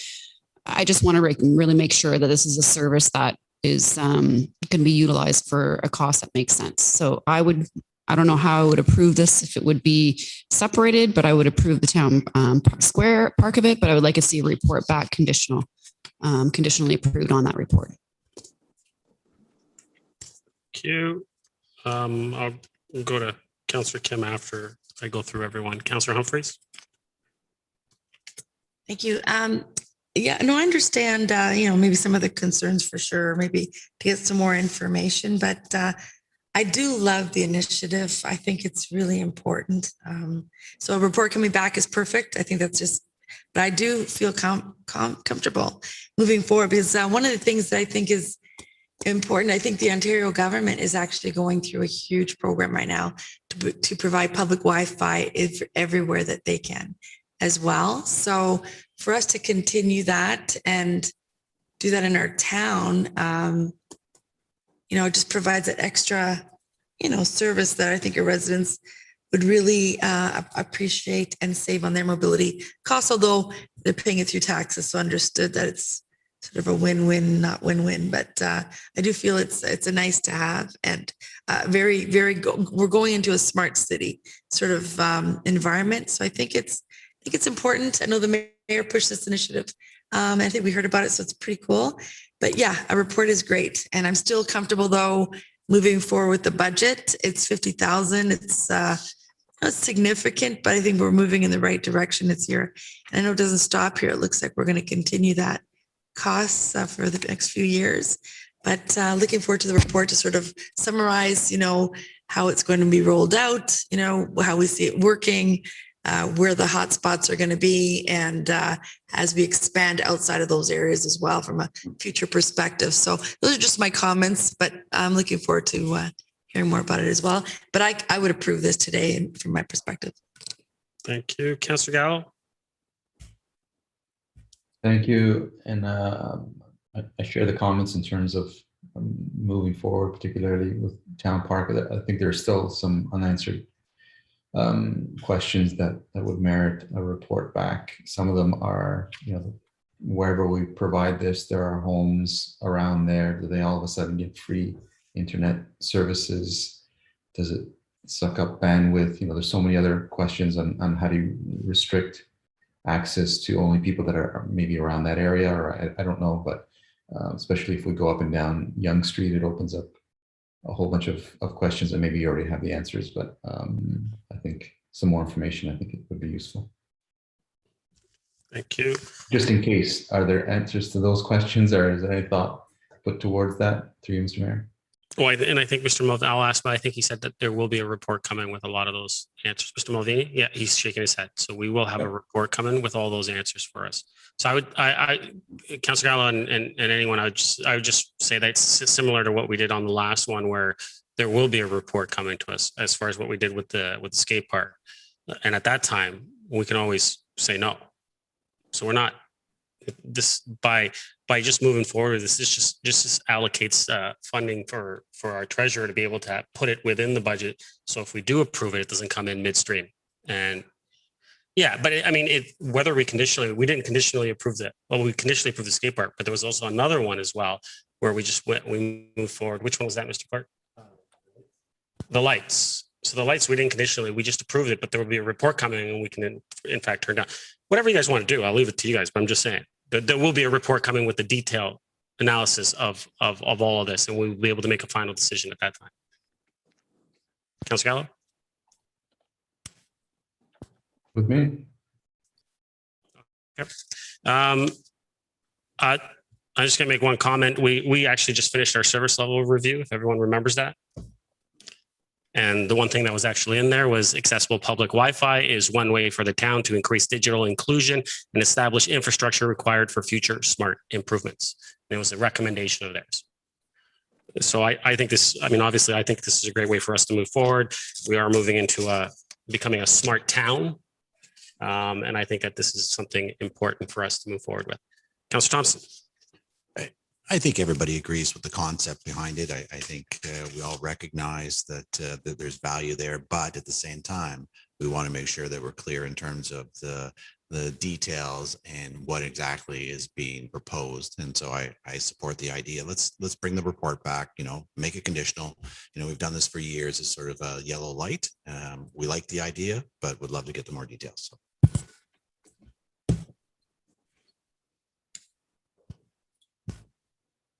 Councilor Geller? Oh, I just, sorry, it's still on. I would support the, I just want to see it conditional if the mover would be okay with that.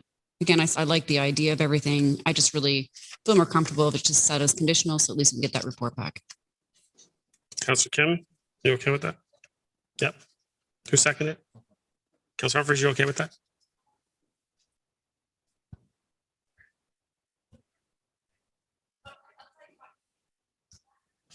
You can speak a second time. Yes, you can. No, because we had the skate park a minute ago and we didn't do that conditional. No, we did that one conditional. Coming back though with No, a we report. did that one conditional. It was conditional? Yeah. I thought we voted it and had the money No, there. And it was going the to. street lights for Yonge Street, we did not do conditional. Okay, gosh, sorry. Okay, I mean, look, if it makes everyone happy, conditional, that's fine. How quickly will we get the report back? Mr. Mulvaney, when are we getting the report? Through you, Mr. Mayor, I promised first quarter 2022. First quarter 2022. Okay, Councilor. perfect. That's fine. Okay. I prefer not to because I think that we're going to go this way anyway. Okay. So it says conditional. 50K, we're not talking, how much percentage of that is our overall budget going in the right direction? And yet we're looking at $600,000 and $700,000 and we're approving, sorry, just, it's okay. Conditional. Okay. Seeing no other comments, all those in favor? Opposed, that carries. 1819, garbage tag portal. Councillor Thompson. I'll move the recommendation. I'll move the recommendation. Second, Councillor Kim, thank you. Go ahead, Councillor Thompson. Thank you. Part of my question was answered previously when we talked about the integration with all the various pieces, and Mr. Mulvaney provided that response in terms of the website being the point of contact, the initial point. But I guess my question really is it talks about, okay, let's move in this direction, and this would eliminate the need for residents to go to the JOC or town hall to purchase these tags. But the reality is not everybody is 100% efficient when it comes to the digital world. There are still people that, have challenges. So how are we accommodating those people, that may or may not have access to the website, or whatever the issue is? I want to make sure, because everybody needs this service. Everybody needs to have their garbage picked up. And so what is going to happen for those people that cannot go online and purchase these tags? Mr. Mulvaney, did you want to answer that, or did you want me to give Mr. Downey to answer that? I think that's better deferred to Mr. Downey. Thank you, Mr. Downey. Through you, Mr. Mayor, the program still needs to be vetted through ourselves in IT. We understand that there are some limitations with regards to what's going on. The tags are available now for purchase. As you know, we are beginning this program effective January 1st of 2022. So this program is going to be unfolded and developed through 2022. It will not be available effective the 1st of January. Councillor? Through to Mr. Downey. Mr. Downey, can we agree that there'll still be an opportunity for people to physically purchase tags if need be? Mr. Downey, I'm assuming that people will be able to do that? I'll give you through you, Mr. Mayor, I'll give you the quick answer, yes. I just want to make Councillor. sure that option is, listen, I think it's great to be able to provide people some ease of access through this portal and being able to do that way. That's great. But let's remember that this is an essential service and everybody needs access. So as long as there still is a physical location that they can pick up tags if need be, that's wonderful. Thank you. Councillor Kim. Thank you, Mr. Mayor. My question is, through you to Mr. Downey, is that we just have a one-time charge of 25,000, and most of the items that require technology or software, we know that there's always upgrades and updates that are necessary. Just want to make sure that it's just a one-time charge, and subsequent years we have no further costs coming down because of this online garbage tag system. Mr. Mulvaney, did you want to answer? Or Mr. Downey, you popped on, go ahead. Through you, Mr. Mayor, no, exactly. I think it's, I'll defer to Michael. Okay, so I had it right the first time. Mr. Mulvaney, go ahead. Yeah, no problem. Yes, the 25,000 we're asking for is for software licenses, perhaps a server if that's necessary. But it'll be a one-shot deal. Any updates or enhancements we need to do to it, we'll just do that internally with internal resources. Councillor. Thank you. So just so I got this right, so we're getting the license to for the software so that we can do this, and this license allows us to use the service in perpetuity, and that includes all updates. So this is a lifetime, one-time contract then. Mr. Mulvaney. Yeah, through you, Mr. Mayor. Yeah, for lack of a better word, yes. There's just a one-time acquisition cost for the IT infrastructure that we need, and ongoing we can manage and maintain this ourselves. Great, thank you. Thank you, Councillor Humphreys. Thank you, Mr. Mayor. Just to quickly, we're just using existing systems and just creating a different portal access for our residents. Is that why it's just a one-time fee for licensing? We're not creating a whole new software package for this thing, right? Probably using how you buy tickets for, haunted house or these things. Are we using the same system? Mr. Mulvaney. It'll be through the aurora.ca website. Okay, perfect. So that I understand. Excellent. So I understand the integration. Just a quick comment. I've had a couple of residents saying, this initiative about a 3-bag, you can purchase tags if you need more garbage bags, but they're feeling that we're not working on a greener community, that we should never need more than 3 bags for 2 weeks. And that in fact, we should see very little access to people requiring this. And the only time they would is maybe they're moving or something of that nature.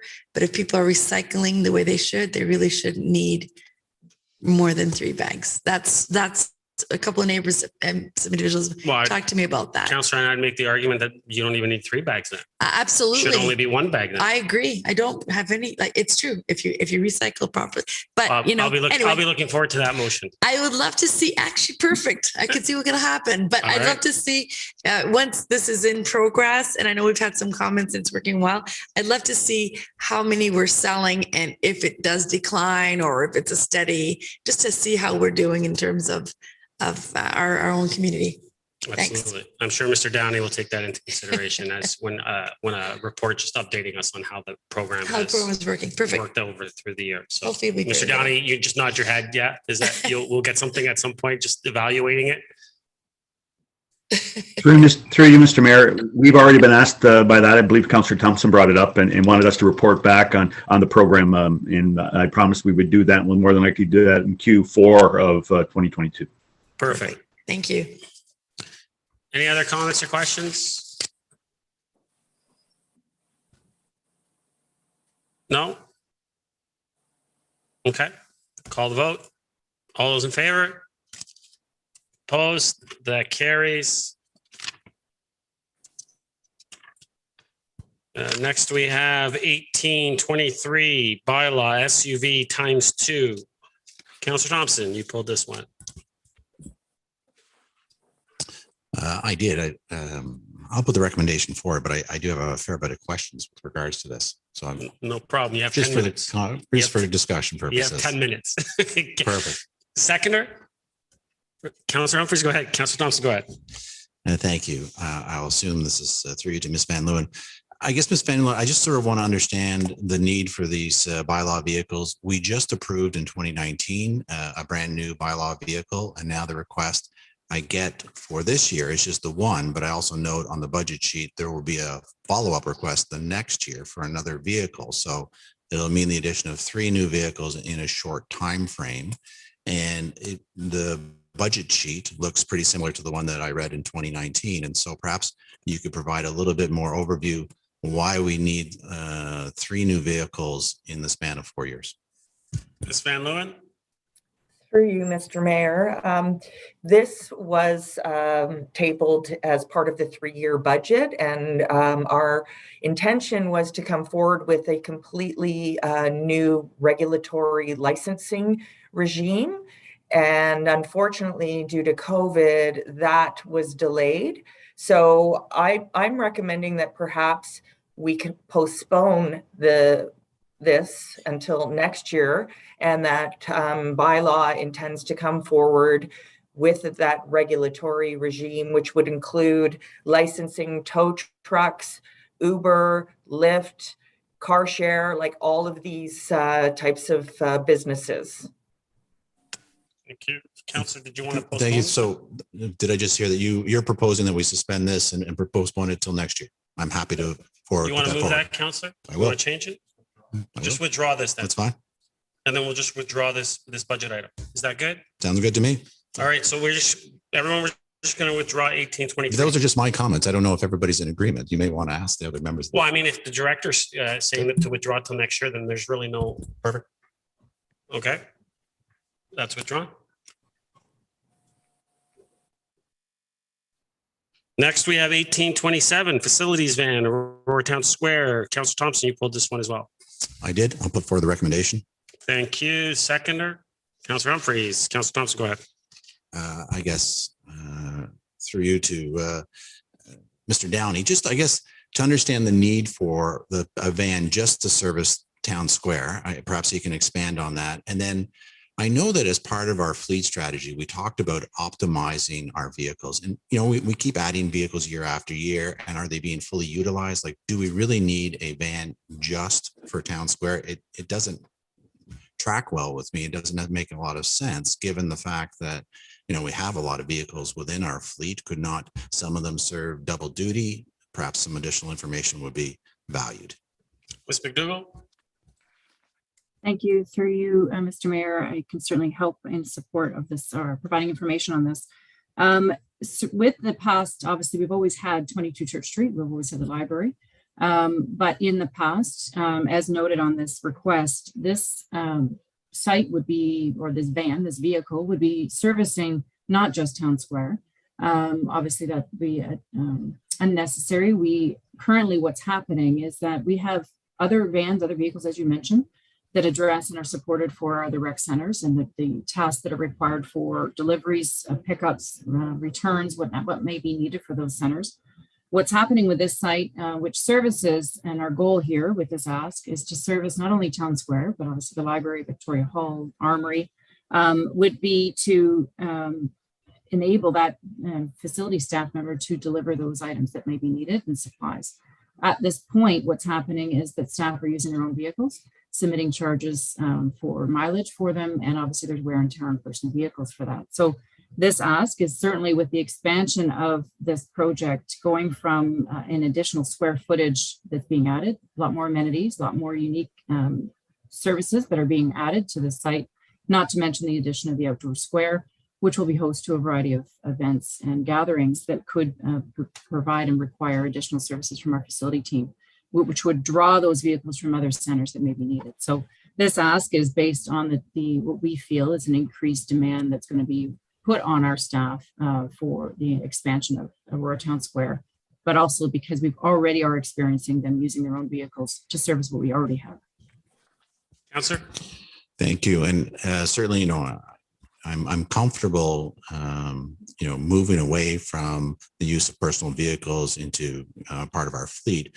But could not this vehicle be utilized for more than just the town square complex? Would it be used for other recreational facilities or special events? Like, I'd just like to think that there's more uses for this van than just the town square complex, as stated. And Councillor, I'll ask her, but I believe Ms. McDougall said that before. She said that it would be, but Ms. McDougall, go ahead. Maybe I misheard. Sorry. Yeah, I thought she said that. And go ahead. Through you, Mr. Mayor, I see it as titled for Town Square, and I want to be clear that in the description, it would be utilized for, certainly we've identified based on our arrangements of staff and personnel that it would be used for Town Square, the library, Victoria Hall, and the Armory, just in that quadrant. But if needed, and if there's a major event and there's a pooling of resources required, we certainly could be expanding beyond that even. But no, this isn't just a dedicated vehicle simply for Town Square. It would be for that quadrant and ultimately Town Park and the Armory. Councillor? Thank you. I was just thinking, we have special events, Ribfest, other things. I just hope that it's being fully utilized. Thank you. Councillor Gilliland? Thank you. I mean, I had similar questions, so I won't repeat that. Is this something that can't wait until the facility is opened? I just kind of feel like, perhaps it's something that we're, purchasing now that may just sit kind of idle for the time being. Surely we have other vehicles that perhaps maybe we can substitute in the meantime, and maybe things will change by then. And maybe this is something that can wait until 2023. Ms. McDougall? Thank you, through Mr. Mayor. Our request is to be able to procure this in 22. We understand based on the occupancy of the Town Square coming online later in 22, that would be where we'd want to align it, is towards the end of 22. But if we wait till 23's budget, we would then be waiting for the Q1 or 2 to procure. We wouldn't have it until potentially the summer of 23. It just delays the ability for us to be able to action once the facility comes online. So it's our desire. If councils wish to push, we will do our very best to manage, but it may impact our ability to meet our deadlines, meet our requirements based on the timing of acquisition. And I'll just add, just to remind council that the 23 budget will also be in January due to the election. So it won't fall in the same time. So it will be delayed on that front as well. Appreciate that. And I guess, and we were talking about other facilities, and you had named the library, Victoria Square, and the Armory. And, and I think of Victoria Square and the library and that kind of that quadrant, I kind of feel like that is kind of all the same area in the event. I like to think of it as one block. So aside from that, with the Armory, I'm just kind of, what is it that, what would be utilizing to move stuff from the town to the Armory? I'm just not quite understanding, since it is something that's privately leased out to another facility. Why would we require a van that would be specific to servicing the Armory? Ms. McDougall? Thank you, through Mr. Mayor. The Armory is a town asset. We are responsible to provide maintenance and manage if there's a system failure, if there's something that's required for that site. The town staff do report to that site to provide that service. So it isn't that we are supplying equipment for their events. It's more about our maintenance and requirements when we are hosting in that site. Supplementary to that would be about asset management requirements. Councillor? Thank you. And just because I don't know the history, do we specifically have vehicles that are set aside, say for the, I don't know, the SARC or the leisure complex, that to do the exact same purpose? Is this something that we currently do now with that maintenance program and for moving? Is that something we have vehicles specific for those locations? Ms. McDougall?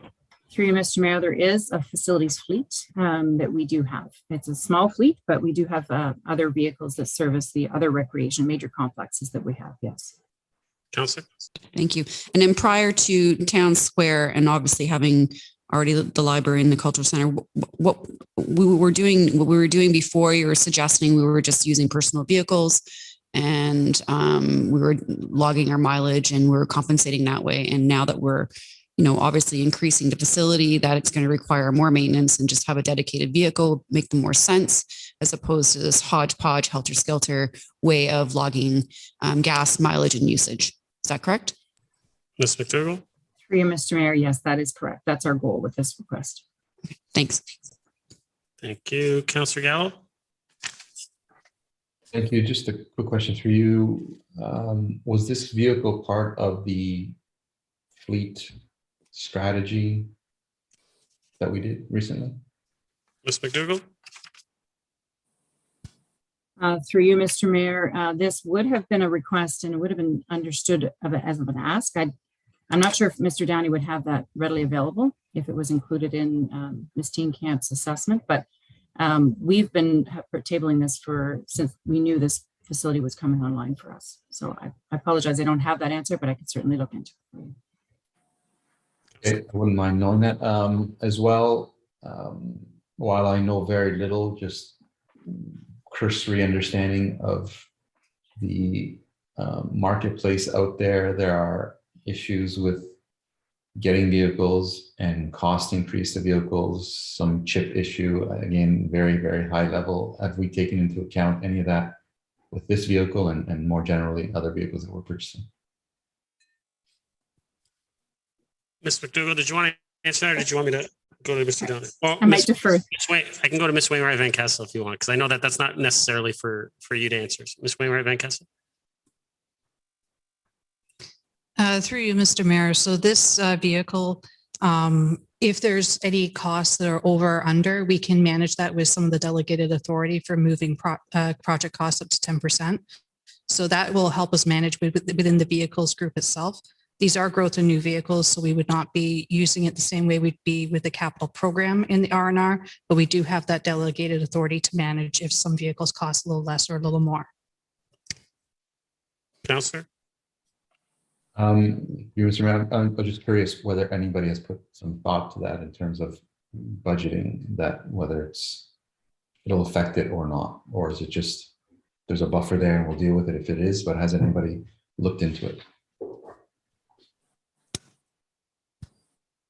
No, I don't know if that's really, I would, yeah, I'd go to Mr. Downey. Mr. Downey, did you want to answer? I mean, I would assume that you guys take that into consideration, but until you actually go out to procurement, that we wouldn't really get an answer on that. But Mr. Downey? You're absolutely correct, Mr. Mayor. It's market driven. We wouldn't have an answer to that until we actually had the tender price, and of course, if there's an issue, we would, as the treasurer said, we have the ability to do some moving around, or if we haven't got that ability, then we would have to come back to council. Thank you. Councillor?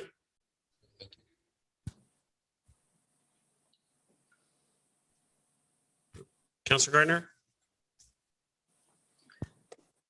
Thank you, Mr. Mayor. A general question to staff. As we add more and more vehicles, do we have an appropriate place to park them and to protect them from the weather? Mr. Downey, I'll let you answer this one. This probably falls more to you. So through you, Mr. Mayor, it depends on the piece of equipment. If it happens to be a street sweeper or a flusher, where those are generally stored inside because they have water in them, so we can't leave them outside during the winter. If it's a snow plow, it's generally undercover, outside but undercover, so the UV rays don't affect the hydraulic lines, and we are not clearing ice and snow off the vehicle when we deploy the staff early in the morning. If it happens to be a trailer, they're generally outside. Most of our rolling stock, half tons, SUVs, that type of thing, are all stored outside, and there is ample parking at the Joint Operations Center. However, I'm not quite sure whether or not this vehicle would be deployed into the Joint Operations Center, or whether there would be a designated parking area within Town Square. Councillor? Thank you. I remember at one time we were planning to have a designated spot. I'm not sure if it's still in the plan, but that's fine for now. Thanks. Thank you. Any other comments or questions on this one? Call the vote. All those in favor? Opposed? That carries. Next, 1828, Parks Utility Vehicle Wildlife Park. Councillor Thompson, pull this one as well. Thank you. I'll move the recommendation. Thank you. Seconder. Councillor Kim, go ahead, Councillor Thompson. Just a quick question through you to Mr. Downey. With respect to this, certainly, I'm supportive of it. Just really a question about the fact that it says that it's really just going to be utilized for the wildlife park and any additional trails in the 2C development lands. Do we think that it'll be utilized full time just in that, or can it also be used elsewhere? Do we not need it throughout all of our trails to help out? Mr. Downey. Through you, Mr. Mayor, yes, absolutely. The justification for it is that we are building more trails, we have more infrastructure, we need more support vehicles in order to deal with that infrastructure. So that's the reasoning behind getting the additional vehicle. However, it can be deployed anywhere in town to do a number of jobs, and it's basically a 4x4 gator. So it can go not only on the trails but off trails and deal with a number of issues that happen throughout our entire trail system. But it's the justification for an additional vehicle is we wanted to indicate to council that we are now building and more trails. And just another point of interest, if you haven't had an opportunity to walk the Dave Thompson Wildlife Trail, it's great. It really is an amazing thing to walk, and we do need support vehicles in order to make sure we maintain that. Thank you, Councillor. I agree. It is fantastic. In fact, some of the residents are talking about how we do this year round. But I'm glad to hear that it will support our entire network of trails while primarily focusing on the David Tomlinson Wildlife Park and the 2C land. So thanks. Thank you. Councillor Gardner. Thank you. Councillor Thompson just mentioned something year round. Do we have the ability to have any of our trails be maintained for year round? Through Mr. Downey, I suppose. Councillor, it's not. I'll allow it this time, but let's not stray too much. It's not really what we're discussing a vehicle. But Mr. Downey. Through you, Mr. Mayor, that's a service level consideration. So we're happy to report on that if asked to by council. But that would be an additional service level that is not within our portfolio at this point. Thank you. And that would require additional trucks or equipment.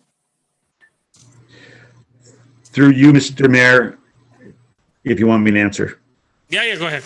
Okay, through you, Mr. Mayor, it would require a number of different things. It may require resurfacing of our trail system. It may require additional lighting. It may require grading or restructure or reconstruction of some of our trail systems. It could be a variety of different things, and that's why it's not a simple yes, we can do it or no, we can't. And I'd be happy to provide a staff report if passed by council. No, thank you, Mr. Downey. It sounds quite intense. Thank you at this point in time anyway. Thanks. Thank you for a call to vote. Any other comments, questions? I'm just going to say just quickly, basically on this one and possibly the last one as well, but when we have these come forward in the future, could we look at, I kind of see what the problem is in the discussions is that it's specifically making it seem like that these vehicles are specific to one component, right? Whereas it should just be like even this one right here we're talking about, it should just be a utility vehicle. And then within the report, it can speak to the fact that because we've increased our trails, the wildlife park has come online, we need this additional vehicle. And putting it this way, I think it's kind of misinforming, I think, the public, and they're kind of getting a sense that this is dedicated just for that specific reason. And so I think that when we move forward, if staff can just put it forward as a general utility vehicle, and then with it, I see Ms. Wainwright Van Kessel's making that notation. So moving forward, we'll have it that way. So that'd be great. Councillor Gardner, second time. Thank you, Mr. Mayor. I don't know about the other reports on the vehicles, but this one does imply, if not actually say, that it's for the benefit of many other trails north of St. John's being constructed in the next couple of years. And Councillor, I agree with you. I just think that when it's worded in the actual heading that wildlife park, and it just makes it seem as if Gotcha. it is, that is the one. And I'm just asking that if that was removed, I think that everyone here would just, I think some of the questions wouldn't have been asked because we would all felt like, okay, this is just, we're adding more, more trails, more parks, and we need an Thank extra. you. Yeah. So it's the header as opposed to what's in the Yes, body. the header. Thank No, you. it's the header and it should be in the body. And it is. Thank you. Absolutely. Absolutely. Thank you. No other comments, questions? Call a vote. All those in favor? Opposed? That carries. Next, we'll move to 1834, tree inventory. Councilor Gartner, you pulled this one? Thank you, Mr. Mayor. Do you want to move the recommendation? No. No? Did you want to move something or did you want me to get No, someone no, else to move the? maybe somebody else could. I just. Someone like to move the recommendation? Councilor Kim, Councilor Humphrey, second. Go ahead, Councilor Gartner. Thank you, Mr. Mayor. Thank you, Mr. Downey, for your answer on this. I'm still not clear. Are we talking about street trees or are we talking about Aurora's canopy of trees in the 2Cs? Mr. Downey? Through you, Mr. Mayor, and thank you, Councillor Garner, for contacting me and asking this earlier. It's for street trees. It's not for measuring the canopy, but rather our street trees and making sure that we maintain the health of those street trees. Councillor? So my follow-up and my concern is these trees were planted shortly ago. Do we not maintain an inventory as we do our planting so that we would know this, we would just know this on the record? Ms. Downey? Through you, Mr. Mayor, no, we don't. That's not part of the development responsibility. So the trees, although on a plan are indicated that they need to be planted, there's a number of issues that come to light as a result of that would deviate from those original plans. So whether it's fire hydrant or a light pole or a driveway or a hydro box or like I say, a number of different things. So until the trees are actually planted, we do not know exactly where they are and how many there are. And as I say, we need to go out and make sure that we inventory them, place that into our GIS system so that we now have a clear record of exactly what's where and what state that tree is in. Councillor? At the end of the day, we are the ones planting the trees or the developers planting the trees. It really doesn't matter, but as we plant the trees in the reality of the situation, as you suggest, we would know how many trees we need and what species there are. I don't understand why we don't keep those records as we go and now need a contractor to do that for us. And you don't have to answer. It's just I find that I'd like to suggest that is certainly something we could do, as we must have a list of the trees that we've bought and their species. Thank you. Thank you, Councillor. Councillor Gilliland? Thank you. Just really quick comment. I'm so glad this project is actually happening.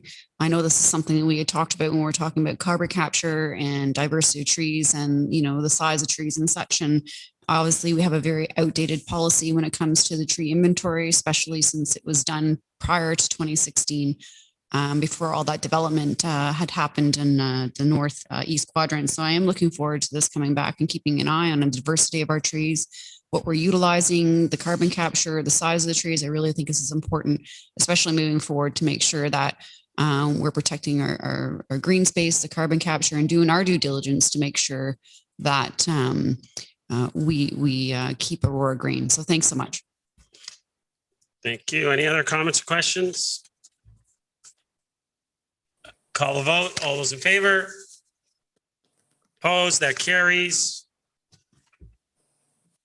Next, we have 1837, Dog Waste Container Diversion Pilot Project. Councillor Gartner, you pulled this one. Would you like to move it?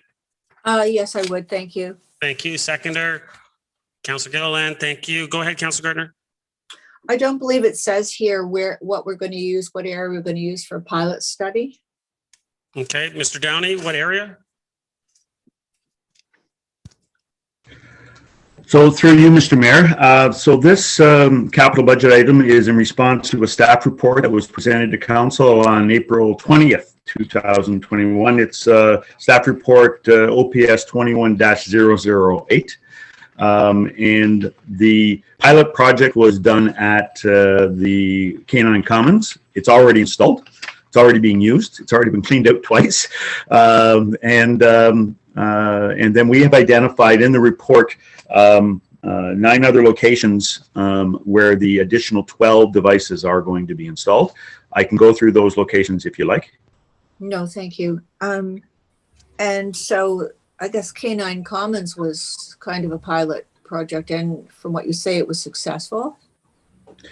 Very successful. It was a bit of a transition because there were green bins kind of distributed throughout the dog park, and now it's only in one location, so people actually have to carry their dog waste to that one location. So that took a little bit of a transition, but we had anticipated cleaning out these devices every 6 weeks, and we're finding with the one container at the Canine Commons, we're cleaning it out every 3 weeks. So we are planning on putting another one there so that we can get to our 6-week cycle. Councillor? Thank you. And this would include, this is a capital project. Would there be extra staff charges for this? Mr. Downey? Through you, Mr. Mayor, those were identified in the staff report, and the operating costs for these devices was identified as $13,026. Councillor? For the dog park? No. Mr. Downey? I'm sorry. Through you, Mr. Mayor. No, that's for all of the locations. That's for a contractor coming in and emptying the devices every 6 weeks, and for the organic waste disposal of the waste. Councillor? Thank you. Thank you. Any other comments or questions? Call vote. All those in favor? Opposed? That carries. Next, we have 1839. This is St. Anne's School Park. Councillor Thompson, you pulled this one? I'll move the recommendation. Thank you. Seconder? Councillor Gilliland, thank you. Go ahead, Councillor Thompson. Certainly, I'm supportive of the idea of the design and the construction of the park. However, I was interested to note within the comments the talk about an artificial turf field that's going to be constructed and a similar arrangement with St. Max that we have with St. Max, and that we see it coming on in the short term. I guess since we've been talking so much about fields and especially artificial fields, and we had it in the cap project tonight, how long has this been on the radar? Through you to our CEO, perhaps, Mr. Nadarozny? Mr. CEO?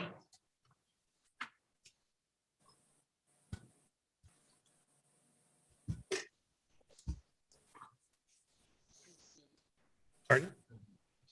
Can't hear you, Mr. CEO.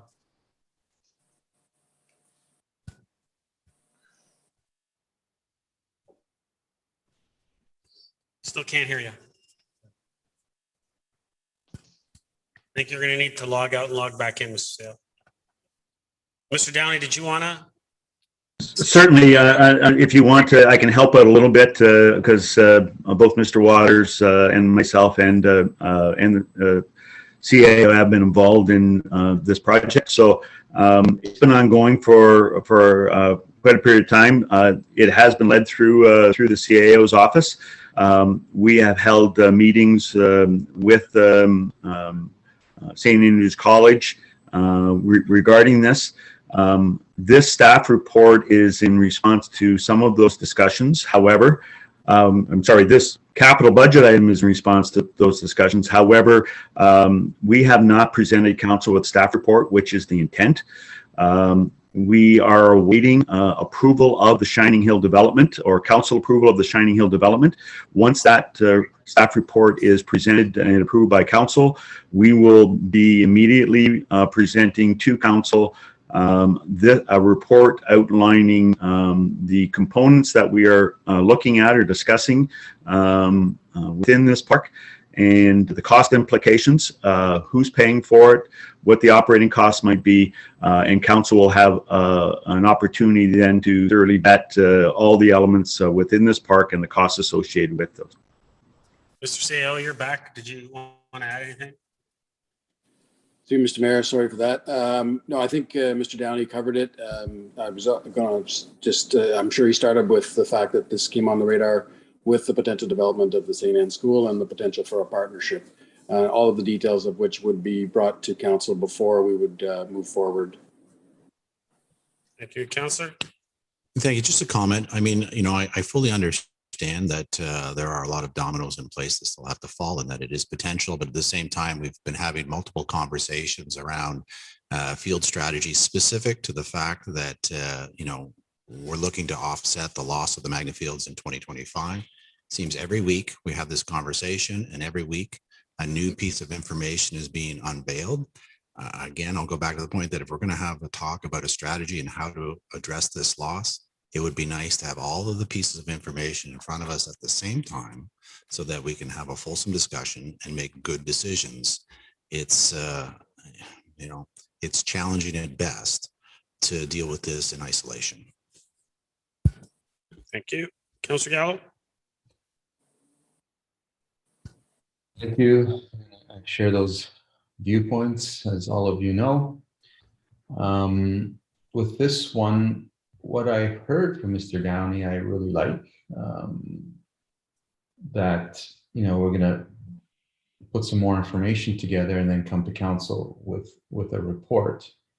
What I see before us is spending $200,000 on a design of a field that we haven't even approved, which is not common in terms of when we move forward with these types of projects. Not to mention, I have no idea the details around almost a $4.5 million project. And as it stands, it looked like, well, other funding sources are other, so there's not a lot of detail around that. And I realize we're not dealing with the whole ticket price, but to me, we move these projects forward. We either agree or we don't agree, and the design and all of that is part of it. I really don't like spending $200,000 on a design before we actually say yes on a project. That to me doesn't make any sense whatsoever, because once you've spent, and we all know this, once you've spent $200,000 and gone that far deep into design, who's going to say no going forward? So maybe some clarity around what we're actually approving tonight, Mr. Mayor.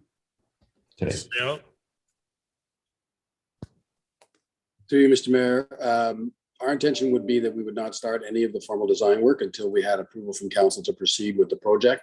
So that would be part of the whole Shining Hill development approval as well. So I can assure council that no design work will be completed until council agrees that they want to see the park in the format that we recommend ultimately. Councillor. So, sorry, I think it's down. If I might, just to give some reassurance, we have done some in-house work and only in-house work. We haven't engaged anyone to do a further design, and the only reason we did some in-house work is so that we had some concept plans or ideas to discuss among ourselves and St. Andrews College. But council has not been privy to any of that information, and so this is once again a process issue.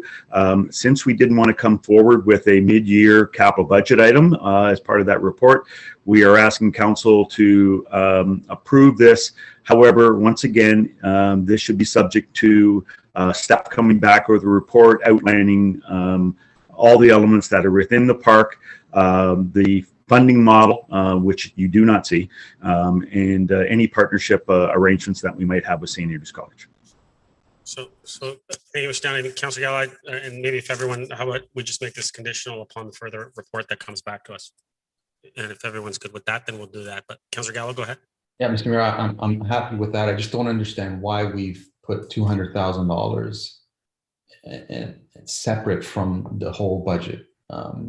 Whether we're going to move forward with it or we're not going to move forward with it. And the design and all that should be part of the whole ticket price. I don't like moving, the $200,000 really bothers me that it's in isolation of the main project. Can someone provide some through you, Mr. Mayor? Mr. Seal?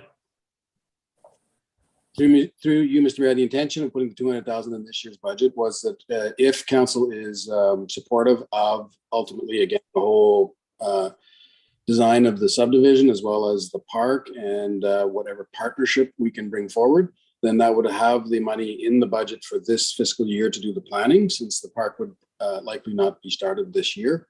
And so that's why we put the placeholder in the budget to commence planning should council approve it.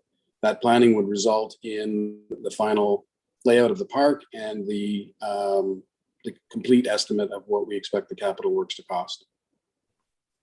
Councillor? I guess my question for you, Mr. Mayor, is why is this any different than the previous turf for one of the schools? Why that was, a lump sum, this is what it's going to cost, design and everything, but this is different. What's the difference? Mr. Seal? Oh, Mr. Van Kessel. Sorry, I got Mr. Seal. I'm going to let Mr. Waymer Van Kessel. Just wants to weigh in. Through you, Mr. Mayor. So when we look at requesting a capital budget authority, we look at the contractual commitments that need to be made at the time. So for this project in particular, we would not need to make a contractual commitment at this time for the construction of the project, but only the actual design work. The other artificial turfs that we've been discussing would have required a partnership agreements and long-term commitments. So that's why the whole project cost was included. Councilor? I feel doesn't make sense. I stand to be corrected, but I was around St. Max and it was, $1.5 million. We didn't go through this separate design stuff with that. But if it's coming back to us, that's fine. We're not really doing much with it, and I'm not opposed to it. I wish it would have been, big picture stuff or well planned out with everything else that we've spent money on. So I'm happy to move it forward to have better discussion, and I look forward to more detail, particularly around the funding sources. Thank you. Councillor Kim? Thank you, Mr. Mayor. Just so that we're clear, the sports field development strategy identified that we would need 19 fields with the deletion of the Stronach fields down the road. Can staff confirm that that figure, the need for 19 fields, that doesn't include the St. Anne's potential park? Ms. McDougall?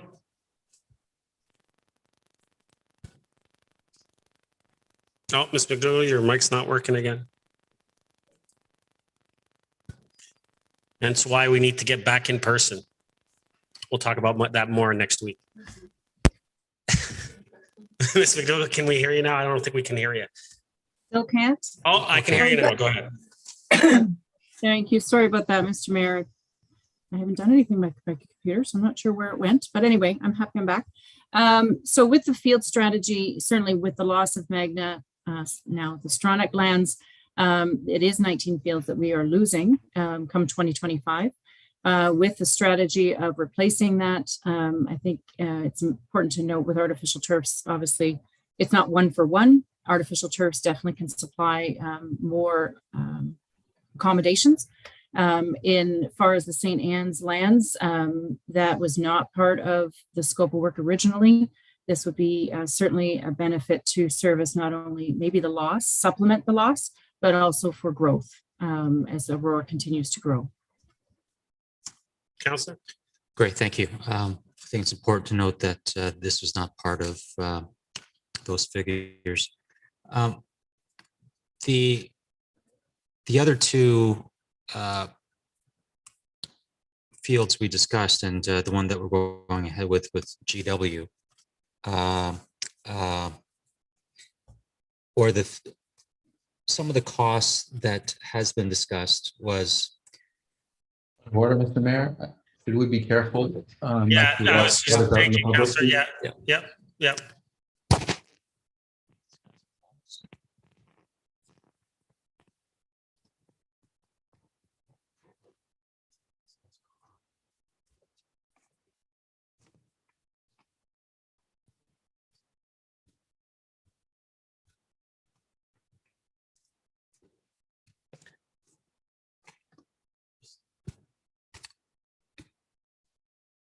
Am I on? Great. So regarding the budget items, it looks like this field for it's almost 4.5 million.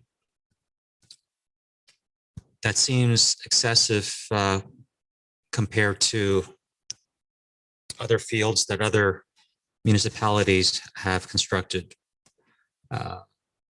So I would imagine that the only way to rationalize the sticker price is that we're going to be purchasing the land based on this structure here, and I guess part of it is cash in lieu of parkland. The builder will give us the CIL, and us in turn will use that as an accounting item to purchase part of the land, but that still doesn't account for a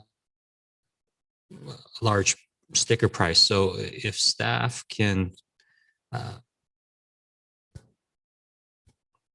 provide a little bit of highlights in terms of the price tag, that'd be great.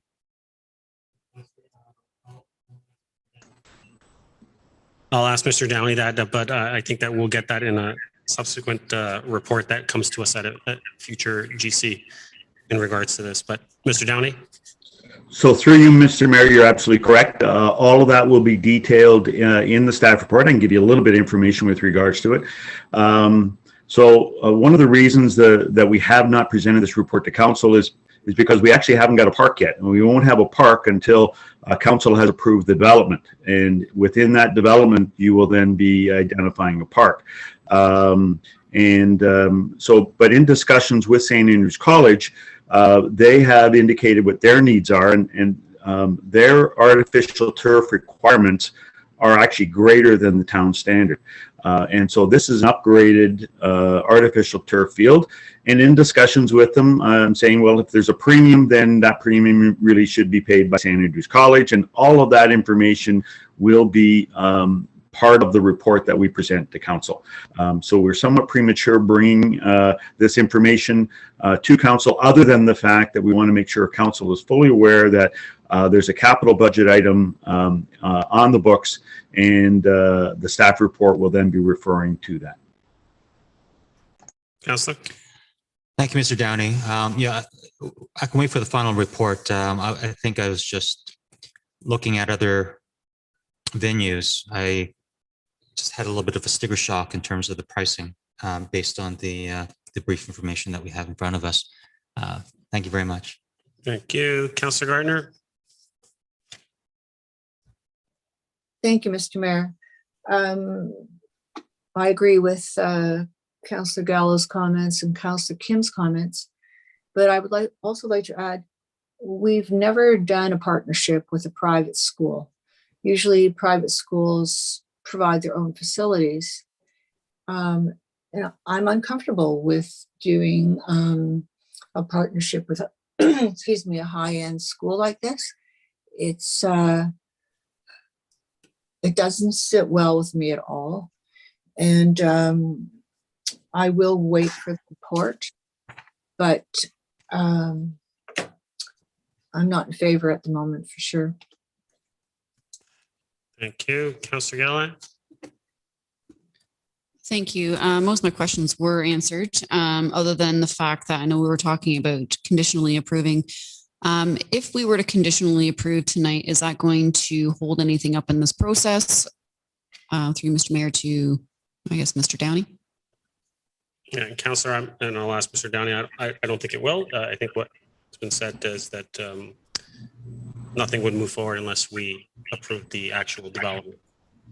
So there's nothing that's going to hold up if we do conditional right now. So Mr. Downey, go ahead. Through you, Mr. Mayor, I couldn't have said it better myself. So exactly. So this is part of the process. So it's not holding up a thing. Okay, perfect. So, I mean, setting this as conditionally approved, I just feel there's a comfort level around the table. Although I like the idea of, you know, any kind of partnership that we can at least find some sort of efficiencies with the lack of fields that we have. And if there's a way that we can work together, I know that we're at a land deficit, and I am interested in exploring, you know, what those opportunities look like. So although we're not really comfortable with what those figures look like, I would move to amend it to at least we get that report back and we know what we're dealing with. If someone else wants to second that, or if the mover agrees. Okay. Anyone else? Mr. Clerk, who moved that?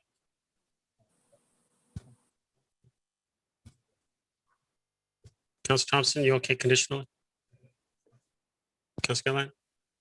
Okay, so it's conditional. Councilor Gardner, second time? Yes, thank you. Just a question. I believe in the past we've bought land from a developer for park purposes. Certainly be more comfortable buying land and having the field on our own land than having it on private land. A comment. Thank you. Any other comments? Call the vote. All those in favor? Opposed? That carries.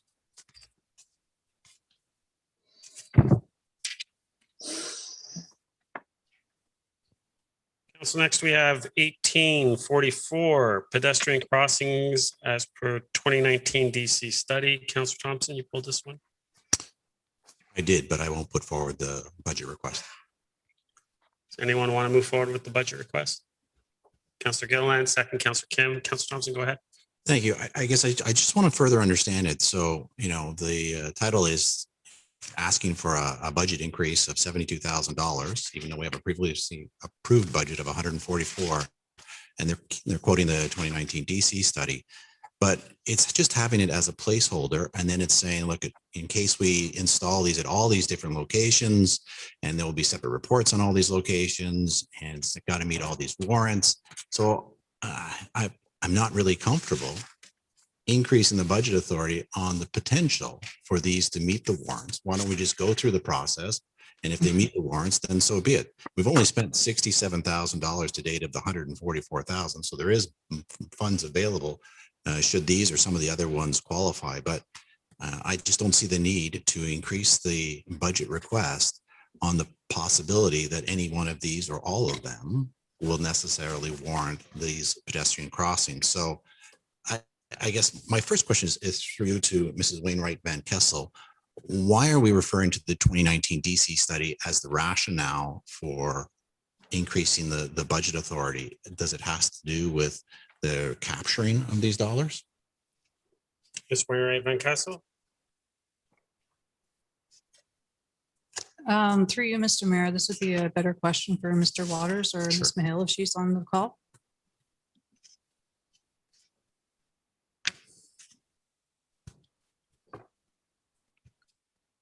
Good afternoon. Inka, go ahead. Yeah, good afternoon to everyone. Through you, Mr. Mayor. The 2019 DC study identifies certain installments for this type of crossings, and we request a budget increase given the fact that there are certain locations identified by our traffic analyst where we can put these crossings. And the fact that probably just a couple or at the most 3 crossing can be delivered within 100,000 or 120,000. So if we have a request or the traffic analyst identifies location going forward, we'll be able, if the council approves the budget, to deliver these crossings. Sir. Through you to Ms. McHale. If council doesn't increase the budget, but yet staff come back with a request for one of these that meets all the warrants, and at that time, council fully approves it, we can go forward then. We do it all the time with warrants with regards to speed cushions, stop signs. It's not always held over as a result. So why are we treating this one differently with regards to a pre-approval of the budget request when typically, traffic calming measures and other kind of installations like this we've done at the time in council? Yes, Miguel.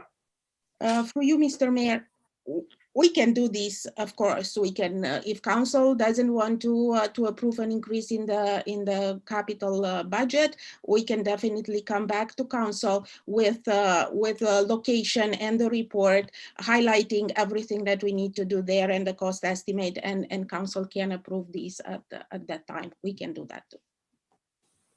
Thank you. Thank you. Just for myself, I'm more comfortable proceeding on a as needed basis than just to have the placeholder there within the 10-year capital plan. I mean, we've already approved some money, so it's not like there's nothing there, but I'd rather go through the process of having the reports come for us, get public input, all that we normally do. And if it meets the warrants, then go ahead. I just don't see a need today to increase the funding based on that possibility. And, whether it's this or some of the other items we've talked about today, it's all about need versus want. And right now, I just don't see that need. And I think that the budget should reflect what is going to happen next year and what the need is. And this is more just a placeholder. And I'm not comfortable with it. Councilor, and I'll just ask, would you be more comfortable if it was conditional? No, we already have funding in place. There's no need to raise the funding at this point in time because we don't know whether or not we need to do it.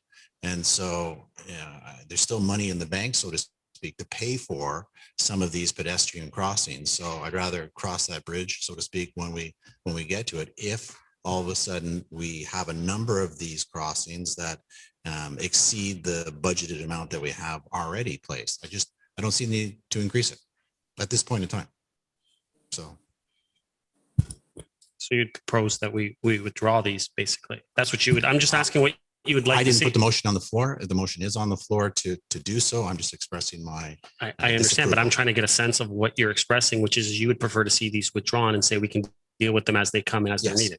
I'm just trying to get a sense so I can understand. No different than we do with any other traffic calming measures, stop signs, etc.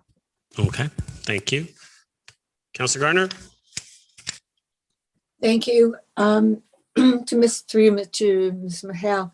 Ms. Mahal, I have a feeling that there's been a lot of study gone into the suggestions you've presented. Were you hoping to do all of these in 2022? Ms. Mahal? For you, Mr. Mayor, no. First of all, even with approval to increase the budget, if council approves the budget for 2022, an increase in the budget, we are not able to deliver all these locations. So it will be a lot, we will need a lot more money to implement crossings at all these locations. However, if council approves the increase in the budget, we will be able, and if all warrants are being met, we will be able to deliver faster a project, because if we don't have the increase in budget and we need to implement it to locations, then we'll have to go to council to request the funding. It's just a delay in delivering the projects, that's it. But we can work with what Councillor Thompson has recommended. It's not a problem for us. Thank you. When would you hope to have the estimates? Mr. Hill? I need more clarification. What estimates are you? What it will actually cost if we do all this work?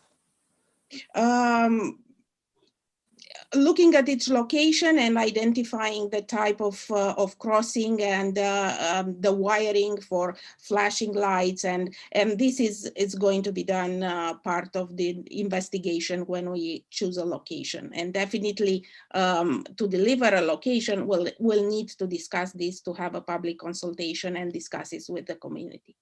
Thank you. I think I should have asked you, when are you hoping to see if these locations qualify according to the warrants? Ms. McHale? our traffic analyst will look at all of them and will choose the ones that are the best to be implemented first. Okay, thank you very much. I'm comfortable with Councillor Thompson's motion. No, the motion on the floor is to approve it. Councillor, I'm of the same opinion as Councillor Thompson. Okay, thank you. Councillor Humphries, you don't want to speak now? You're fine? No other comments?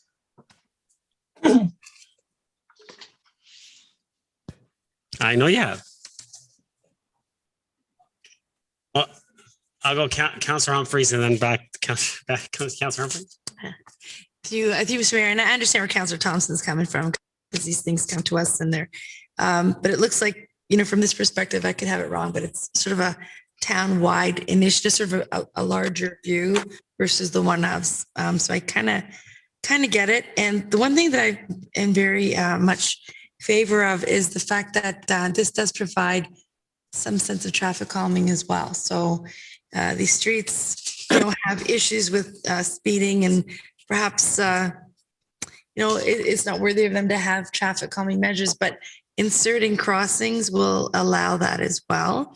So I'm okay. These are pretty, we've had some complaints on all these streets, Henderson, Stone Road, these types of areas. So I'm okay. It looks like they'll come back to us.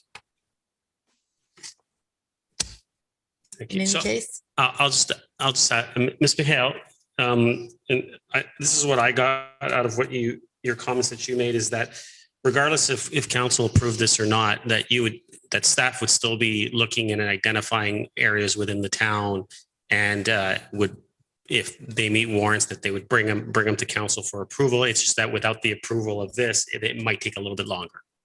Is that the case? We have some locations. If we have the budget increase, we can go and most likely deliver 2 to 3 crossings. If community is okay and the warrants are met and the budget is there for 2 crossings, for example, we can go ahead and implement them without coming to council. If we don't have enough money and let's say this increase in budget is not approved, we will have to come back to council and ask for more money at the time when we have the investigation done, location established, warrants met, and we'll put in front of council a request for funding. Thank you. Councillor Gilliland, first time, and then back to Councillor Thompson. Councillor Gilliland. Thank you. I think Ms. McHale answered some clarity on the questions there. I mean, I understand where Councillor Thompson is coming from and Councillor Gardner. For me, even if this was conditional, I mean, would that not be helpful? So at least we can, conditionally approve based on some projects. I understand what sounds like you want to have some sort of placeholders in place so you can go ahead with some of the projects that you've identified, especially now the MTO has actually revised its standards, so we don't have to hold things up. So if we were to conditionally approve this tonight, would that be helpful? Or is that just the same thing as just withdrawing and doing a case-by-case study? Mr. Hale, because I would assume conditionally it's still going to be coming back with a report, which would mean the same thing as if we didn't approve it. But I'll let Ms. McHale answer that. For you, Mr. Mayor, conditionally approved probably will speed up the implementation, given the fact that by the end of Q1 we will have this we'll have a report to council to identify the locations and come back with the conclusions of how much it will cost and if everything is okay with the community. So conditionally approved will speed a little the implementation, but it means a report to council and Councillor? Okay, perfect. I mean, I'm comfortable conditionally approving just based on that report. This means at least we still have that budget kind of there as a placeholder for discussion. And, I am intrigued about the update that the Ontario Traffic Manual Book has presented. So it does allow kind of the expediting of traffic calming where it's needed. But maybe at that time we to get the report, maybe we will, decide to reduce that budget or go ahead with it. So I'm okay with conditional at this time, but I will defer to my colleagues who still have their hand up here to see what they think. Thanks. For Council, you moved it. So if you want to do conditional and seconder who's Council Kim is okay with that, then we can just make that change right now. Okay, You moved it. I will make that change to Okay, be conditional. conditional. Councilor Kim, you okay with that? That's fine. Okay, so it's conditional. Councilor Gallo, go ahead. Yeah, I don't want to prolong this, but just so I paint a picture in my head of what we're discussing. We currently have our staff has a budget authority of 216,000. We spent, I think, some 65,000, or maybe it's a 76,000. We're asking for an additional $72,000. Is that my understanding? Is my understanding correct, Mr. Mayor, through you? Ms. Michael? Yes, that's correct. Councilor? And through you, Ms. Michael, how many crossings have we done that we've spent? I think it's 67,000, 66,000. I'm not sure. How many have we done? Only one. Oh, sorry, through you, Mr. Mayor. One. So that costs 65 to 70,000, if I'm correct. And the cost estimate from what we've done discussing with the traffic analyst would be between 45 to 70,000 per crossing. So if we approve the budget or conditionally approved, we'll probably go towards 2 to 3 crossings. Councilor? I was going to say we have budget for probably another 2. The additional budget would be for a third. So that's really all we're talking about is to give approval for 1 additional crossing. They already have approval for at least two more. So I'm good either way. It doesn't really matter to me. It's not a big deal if we move forward the way it is. Okay, thank you. Councilor Thompson, second time. Thank you. And just to be clear, I'm not talking about the merits of pedestrian crossings. It's just the process and the way forward. So, we're talking about a small incremental increase to the overall budget, and then a report's going to come to us to identify where throughout the town these are going to be needed and how much more additional money on top of that. So it's almost like every year we're going to get a request for 75,000, and then they're going to say, we'll decide which one to spend it on later. What I'm saying is, let's reverse the process. Have Mr. Bat come before council with a report with respect to these pedestrian crossings and the 6 or more that are been identified within this report, and let us know whether it meets the warrants or not, so that we know the total cost of installing these pedestrian crossings throughout, and then we can make the appropriate adjustment to the budget, so that it's not an ongoing conversation. We can see the big picture of what's being proposed and then do it. Mr. Mayor, through you to Mrs. Wainwright Van Kessel, does council have the authority to make in-year adjustments to the capital budget? Ms. Wainwright Van Kessel? Through you, Mr. Mayor, yes, council has the ability to make in-year adjustments to capital budget, but it's always best if they are planned ahead. I don't agree. I don't disagree that it's more advantageous to do it now, but I'm just saying I'd rather get the report to look at the warrants, no different. And I'm going to have the same comments for the next one, which is really about the traffic calming measures and doing cushions as well. Just bring the report. Tell me where it's warranted. Let's look at the big picture, where all of the crossings are, what's the cost, and then we can budget properly rather than doing this piecemeal year after year. Thank you, Councilor. I was actually going to ask you if you wanted to put both of them together, since it's pretty much the same conversation, but is everyone fine if we did the next one together with it, which is the speed? It's basically, we're basically going to have the same conversation.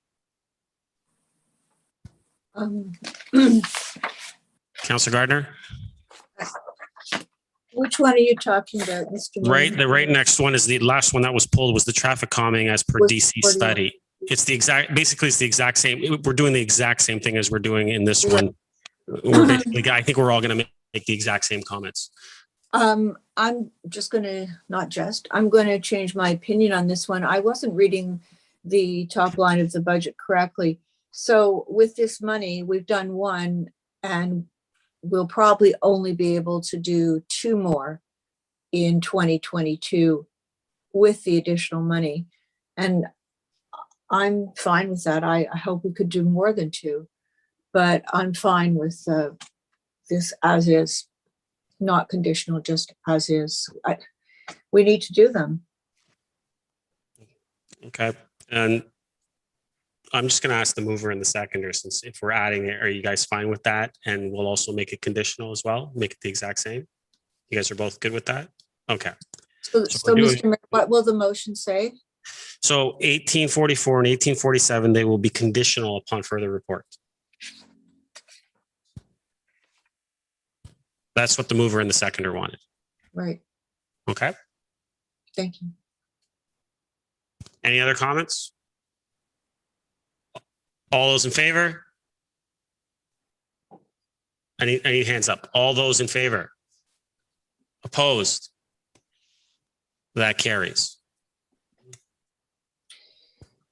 1, 2, 3, 4. I didn't vote. I'm the chair. Aren't you going to vote? Huh? 4 voted in favor. Councillor Gallo, Councillor Gilliland, No, Councillor. you're absolutely right, Mr. Mayor. Councillor Gallo, you voted against? 4. I voted for. Thank you. Thank you.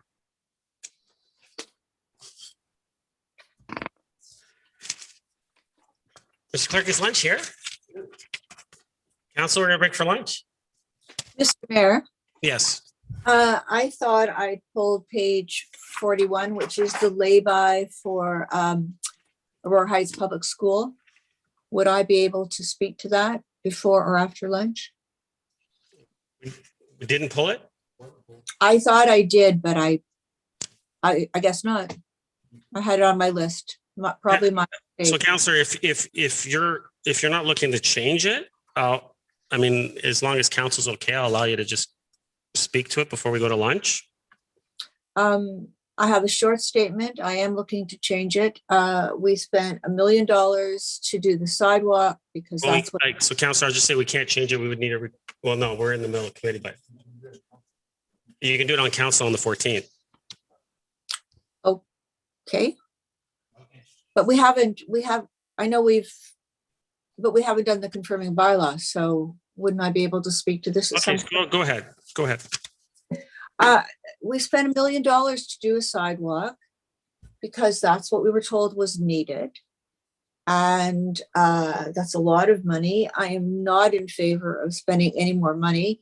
And to me, this looks like it's actually on the school board property. Is that correct? Mr. Waters? Through you, Mr. Mayor, I believe it's partially within the right of way and all partially within the school board property. Thank you. Ms. Mahale can confirm the actual split if you wish. Yes, through you, Mr. Mayor. It's just a small encroachment into the school board property. The majority of the work is within the municipal right of way with approximately 1 meter encroaching into the school property. Thank you. Some of us had this idea in the beginning that this would solve the problem, and I think it would have, and I'm certainly not in favor of spending any more money in this. Can we have a vote on it?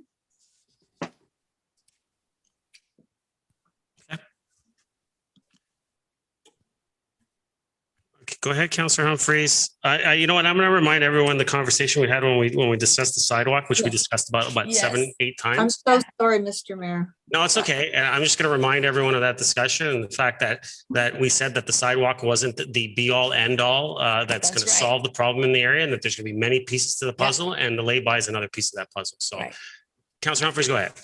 To you, Mr. Mayor, you took the words out of my mouth. That has to happen. The sidewalk did nothing to help that situation. So the lay-by is what needed to be done, not the sidewalk. Done. That's fine. So It has to happen. It has to happen. I'm in full support of lay-by. I know we're spending more money. I didn't want the sidewalk, but we need the lay-by. So there you go. I'm not going to, Councillor, we're not having a back and forth. That's fine. Just wanted to make my comment.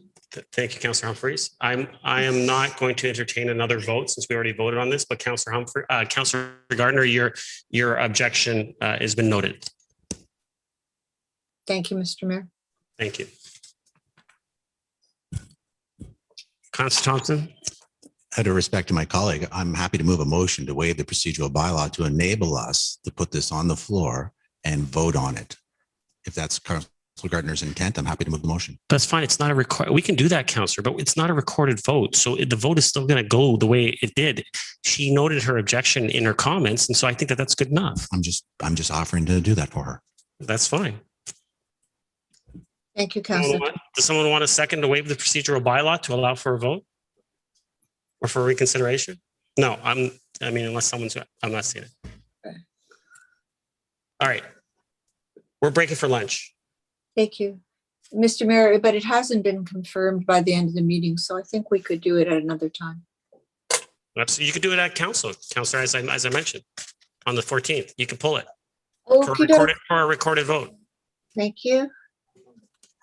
We're coming back at, we're doing half an hour? Yeah, 1 o'clock, everyone.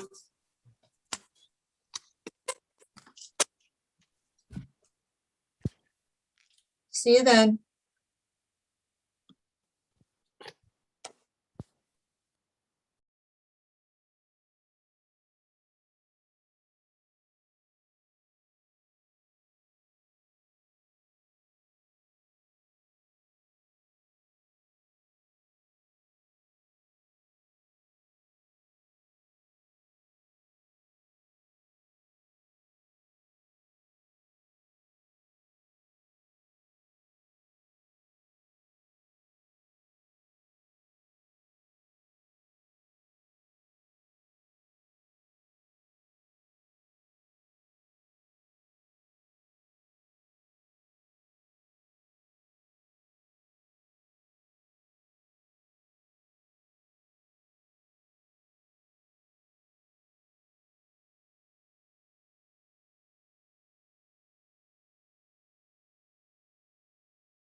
Mr. Clerk, is everyone back? I still have quorum. All right. Council, we are moving along to review of 2022 proposed studies and other capital projects.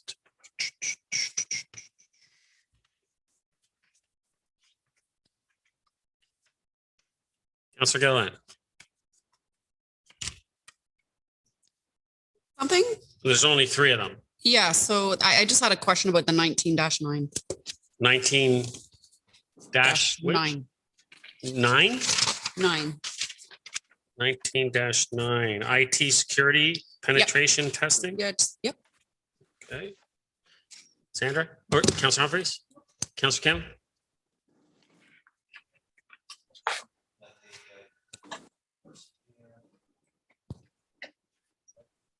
Diversity. That's in the closed one?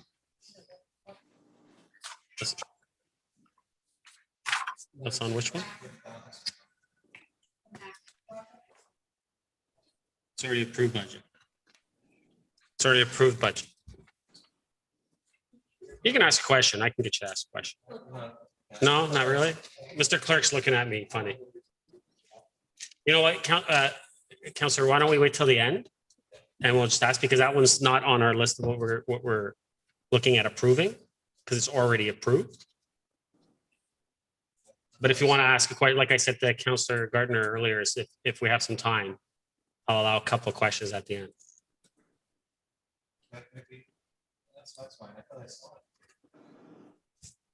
It's an already approved study. Wow. Councilor Johnson. Thank you. Councilor Gardner, there's only one left. You're good? I'm good. You're good? Is Councilor Gallo back? Online? Okay. All right, so I will ask that the 2022 draft studies and other capital projects be received, and 2, that the 2022 draft studies and other capital projects be, actually, why don't I just say that 19.5 be approved? How's that? It's the only one right now. Councilor Humphrey, second. Councilor Gilliland. All those in favor? Opposed? That carries. We will move to 19.7, which is risk management. Councilor Thompson, you pulled this one. You're not going to move it?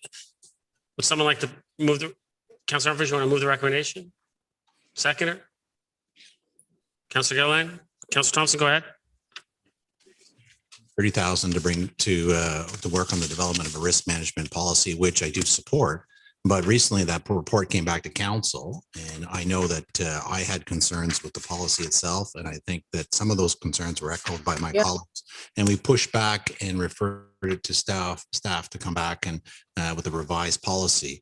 This budget increase says that it's for the next phase. And so I just want to be clear about what exactly are we approving. If we still haven't approved the principal policy, and I've asked for it to come back to us, is the $40,000 increase for the revision of the policy that was brought to us, or is this in addition to that for additional work that they want to see done? Through you to either Ms. Van Leeuwen or Mr. Nadarozny. Ms. Van Leeuwen. Through you, Mr. Mayor. It incorporates both. So we plan on retaining another consultant and facilitating a risk awareness workshop with council, and engaging as well with council and having them review and revise the policy before it comes back to council. And then the next phase after that would be developing processes and procedures and training for all staff. So it encompasses all of that. Councillor? Great. That's what I was hoping to hear, especially the part about engaging council and have us involved in the development of the policy. I guess I'd be more comfortable if somehow this was conditional, this budget approval, on that workshop with council and or that policy coming back to us. Thank you. Councilor Humphreys, you move this? You're okay with that? Councillor Gilliland? Yeah, okay, so it's conditional? Okay. Councillor Gardner, did you want to speak? No, Mr. Mayor, I was just going to agree with the conditional part. Okay, so we have it as conditional. There's no other comments, questions. I'll call the vote. All those in favor? Opposed? That carries.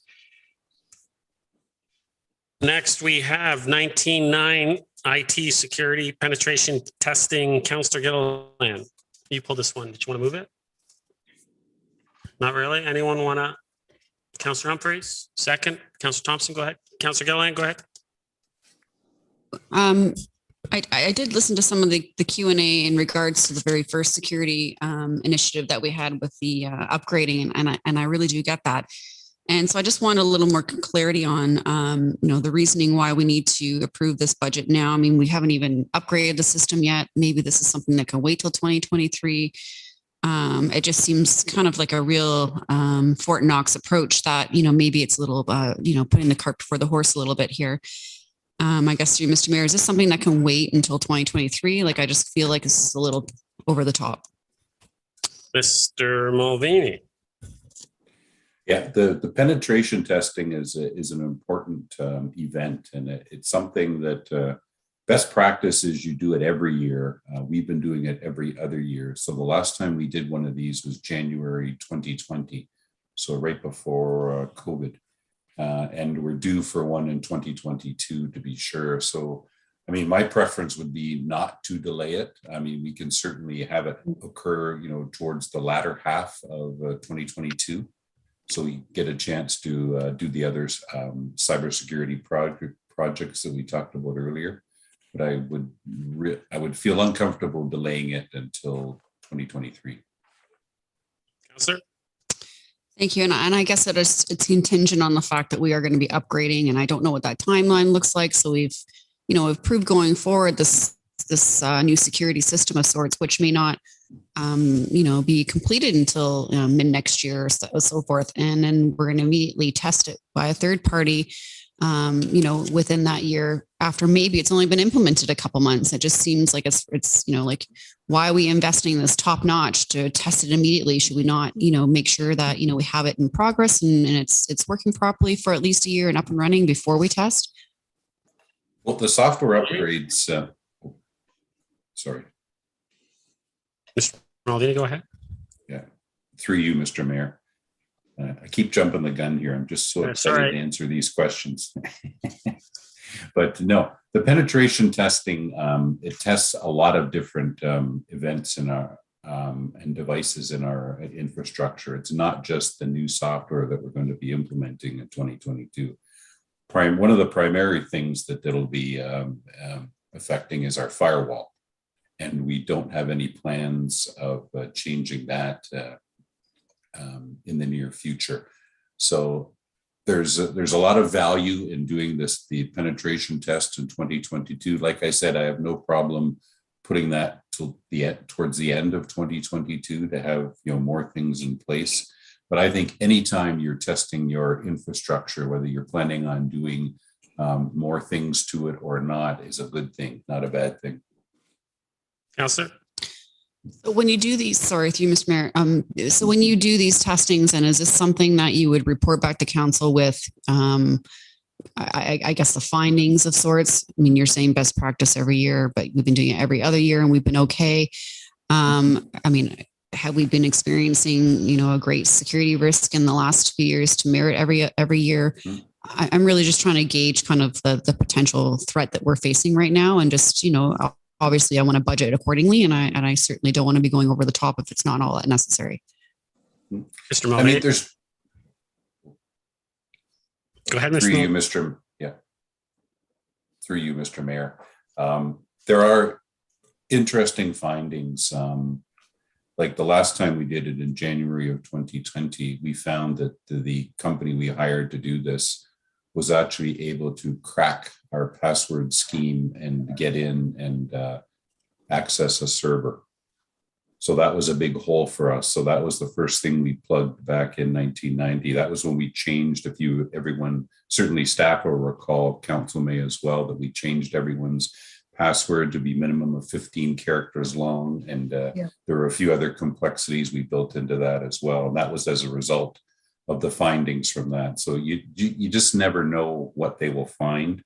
So that's why, to me, it's a very important thing to do it, ideally annually, but certainly every other year. Counselor? So the last time we did it was 2020. It's now it's 2022. Is this something you'll be presenting the council then for 2023, or are you going to maintain the biannual to 2024 at that point? Mr. Mulvaney? Undecided at this point. I think right now the every other year seems to be working well for the town. Now, we have not presented the findings to council in the past, but I'd be more than happy to present the findings from the penetration test in 2022 if you wish. Thank you. Thank you through Mr. Mayor. It's just nice to know like how well the system, the system's working now, what's working, what's not working. And if we're okay with the biannual, then, maybe that's what we maintain, but it'll be interesting to see what happens after the new software upgrade that we are going to be investing in today. And then obviously we're already doing the penetration, then let's continue with that. But I'd certainly like to ensure that, if we can maintain the biannual versus annual, then at least we're saving little dollars there. It's not necessary. Thanks. Thank you. Councillor Humphreys, Councillor Gardner, and then Councillor Kim. Councillor Humphreys. Thank you. Through you, Mr. Mayor, to yourself. So for me, I like, just because of my background, I can't even understand how we do it just once every 2 years. We should do it once a year. And hackers love finding any opportunity. Luckily, they're not maybe very interested with us. I'm almost even concerned about talking about this in public and disclosing where we have gaps, just because you just never know. I'm actually really uncomfortable with conversation. So I'm wondering if I absolutely support this. I will like $25,000 to protect our data and integrity, voice data integration, wherever we need it. So the penetration test goes for everything. You may have new software data, but it still needs to be tested because integration causes gaps. Great software doesn't protect you. It's how we manipulate the software ourselves. And then we have an outside organization looking at vulnerability studies and our mitigation towards that. So for me, this is very critical. And I'd like to see it implemented yearly, if not even a little bit more, unless you don't feel that's, from your experience, you don't think that's yearly is enough. I also feel that the issues you find have to be within closed session. I do not want that a publicly disclosed document, but I wouldn't mind sharing the overall success and our percentage to success. But that's, I'm very much, I understand why it seems it's maybe not important because we're getting brand new software, but new software doesn't protect any organization at all. So it's how you implement it and how you configure it.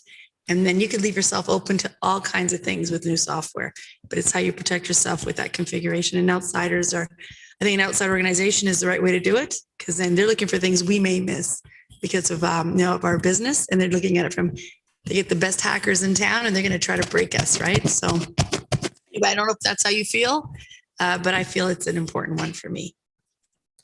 And I think 25K is very cheap. Did you want me to ask that question, or did you? Do you mind, Mr. Mayor? Yeah, okay. Mr. Mulvaney, go ahead.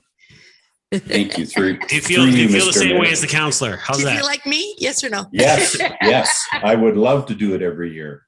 Okay. I was just being, very fiduciary responsible with our budget money. That's all. No, yes, I would love to do it every year. Yeah, so Mr. Mayor, Yeah, so- Mr. Mayor, I understand we put them under pressure, right? Yes. To keep the budget low, but we have to prioritize our safety. And I only know because of my background, not because anybody. If it was not my background, I'd probably go, yeah, that's okay. I know.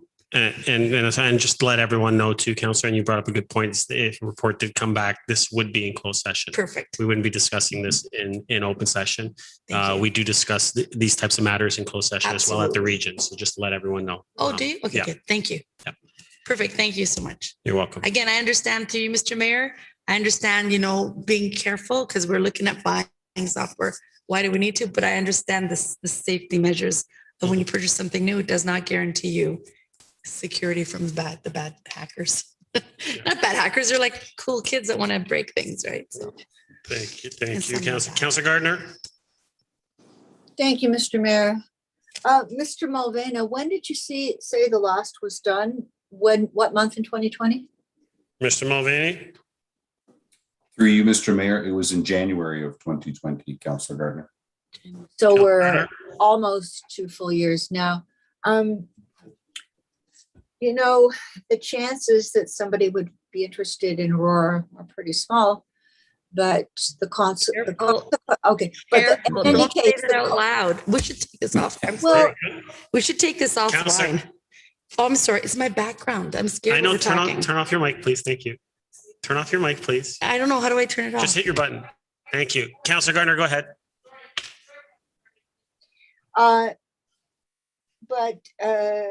You know, we want to protect the safety of our information. We want to protect staff from not incurring us extra trouble and stress and time for any corrections. We don't want to have to hire an outside consultant to come in and help us. So to me, $25,000 every year, I think the public would be extremely happy to know that we did that. So I approve this, and I would like it to be done as soon as possible, as we're hitting the 1 year mark very shortly, 2 year mark, sorry, very shortly. Thank you. Thank you. Councilor Kim. Thank you, Mr. Mayor. Given Councillor Humphrey's sensitivity to this topic, I'll be careful on how I word this. I know the uber rich, you know, they do this all the time, physically hiring people to break into their homes and other things of value, not just technology. So I do see the value in this. I guess I say this maybe somewhat facetiously. I wonder what we do should the security expert they're not able to break in, whether it's due to incompetence or we just have a great security system and vice versa. So through you, Mr. Mayor, to Mr. Mulvaney, how do we know after the fact whether these types of cybersecurity experts, whether they did their job or if they didn't break in, gee, you guys aren't really that great. Like, how do we look at it as clients? Mr. Mulvaney. Through you, Mr. Mayor. Interesting question, Councillor Kim. The procurement for this was actually, it was not done just by the town of Aurora. It was actually an N6 initiative. So all 6 of the municipalities, we worked together to go through the procurement phase and to evaluate the bids from the various vendors. So that was done as like I say, as a combined initiative. But it's up to each municipality to then to engage with the vendor to do it. Now, the vendor we have chosen, they've been in this business for quite a while. I had heard of them before I came to the town, so I knew they had a good reputation. They just focus on doing this sort of thing, like cybersecurity is the only thing they do. They do not sell hardware or software. They just provide services like this. But the interesting thing is, once all the municipalities, once we engage and do our individual penetration tests, we get together as a group afterwards and compare notes. So we know that, we see what the vendor has found or not found in each of our towns, so we can compare notes. And I'm very confident that the vendor we have chosen really knows what they're doing, and they do make some very interesting findings. Councilor. That's great. Thanks very much. Thank you. Any other comments or questions? Call the vote. All those in favor? Opposed? That carries. Council will move now to 6.2.4, which is a review of closed capital projects. I have a recommendation that the review of the closed capital projects be received for information. Would someone like to move that? Councillor Gilliland, seconded. Councillor Thompson, any comments or questions on binder tab 20? Councillor Thompson, go ahead. Thank you. Just, I guess, a request for future thought. One of the things that in reviewing this, especially when it comes to fleet, it's hard to know whether the vehicles are a replacement or it's growth and new. And so I'm just wondering whether, be it a change to the numbering system or just some sort of additional identifier so that we know that whether some of these projects are replacement of existing assets or new ones. I get it. I can go back to the original budget sheet and find out, but it's nice to have it all in one handy source. Mr. Mayor Van Kessel, can we add that? Through you, Mr. Mayor, yes, we can add that in the future. Councillor? That's it. Councillor Gallo? Thank you. Just one that I wanted to highlight, or at least get some more information, and it's 72225, the LED lighting arena, and we're under budget by about 150,000. Councillor Gallo, can you just, which number is that again? Sorry. The third one down, 72225. Okay, thank you. Yep. Mr. Mayor Van Kessel, do you want to speak to that? Pardon? Ms. McDougall? Ms. McDougall, did you want to speak to that? Thank you. 72225 AFLC LED lighting, arena, pool, squash courts, and ceiling repair. Thank you very much. Through you, Mr. Mayor.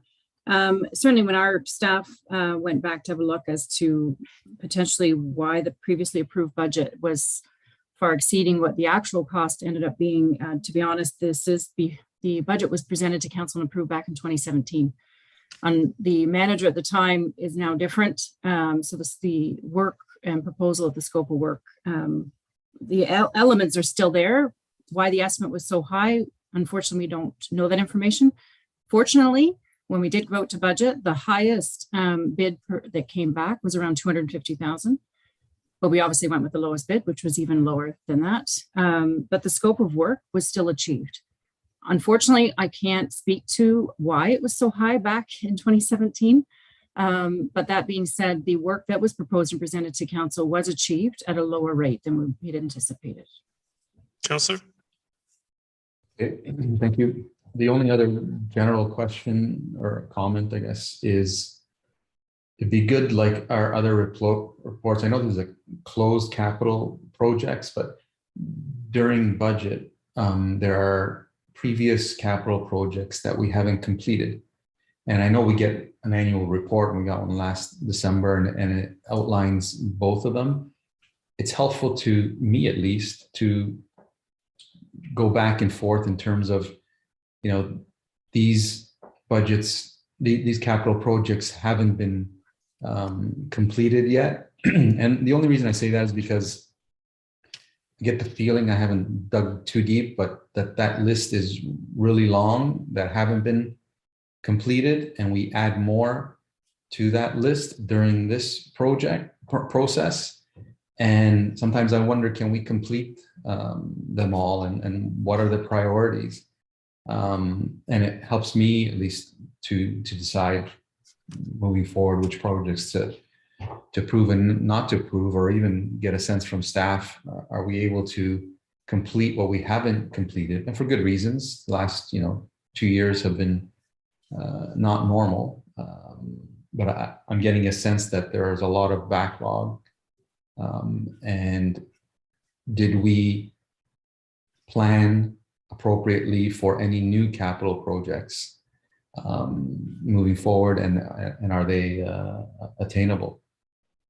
So actually, that might be a question to someone on staff, that whether or not we've taken into a big picture of all our capital projects, both the ones that we've proposed in this budget and the ones that haven't been completed in the past.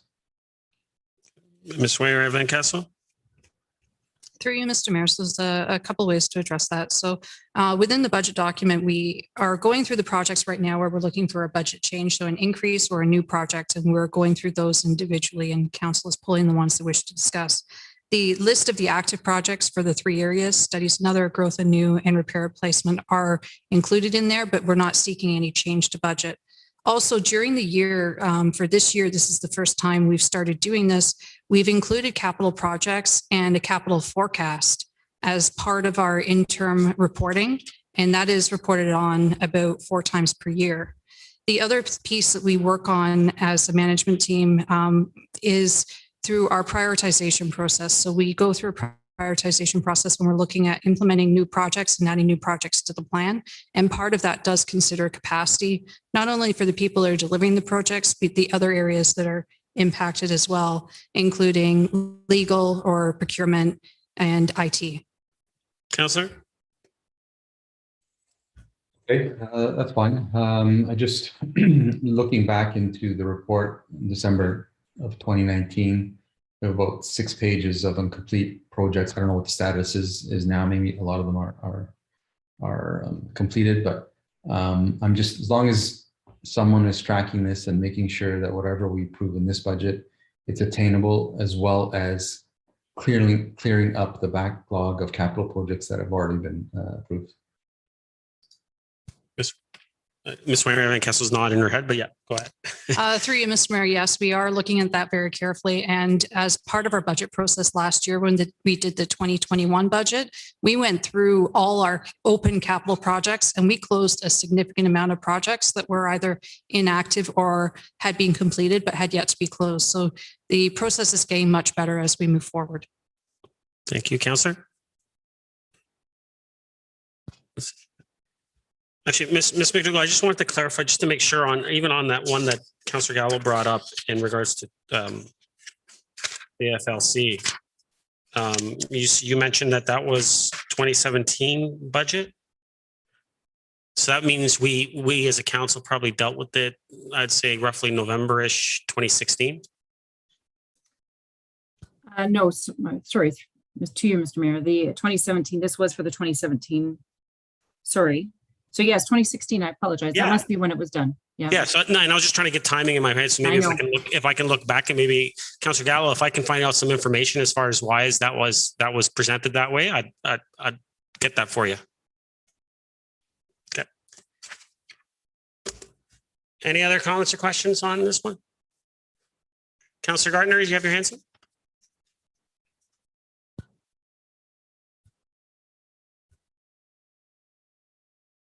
Is that a no?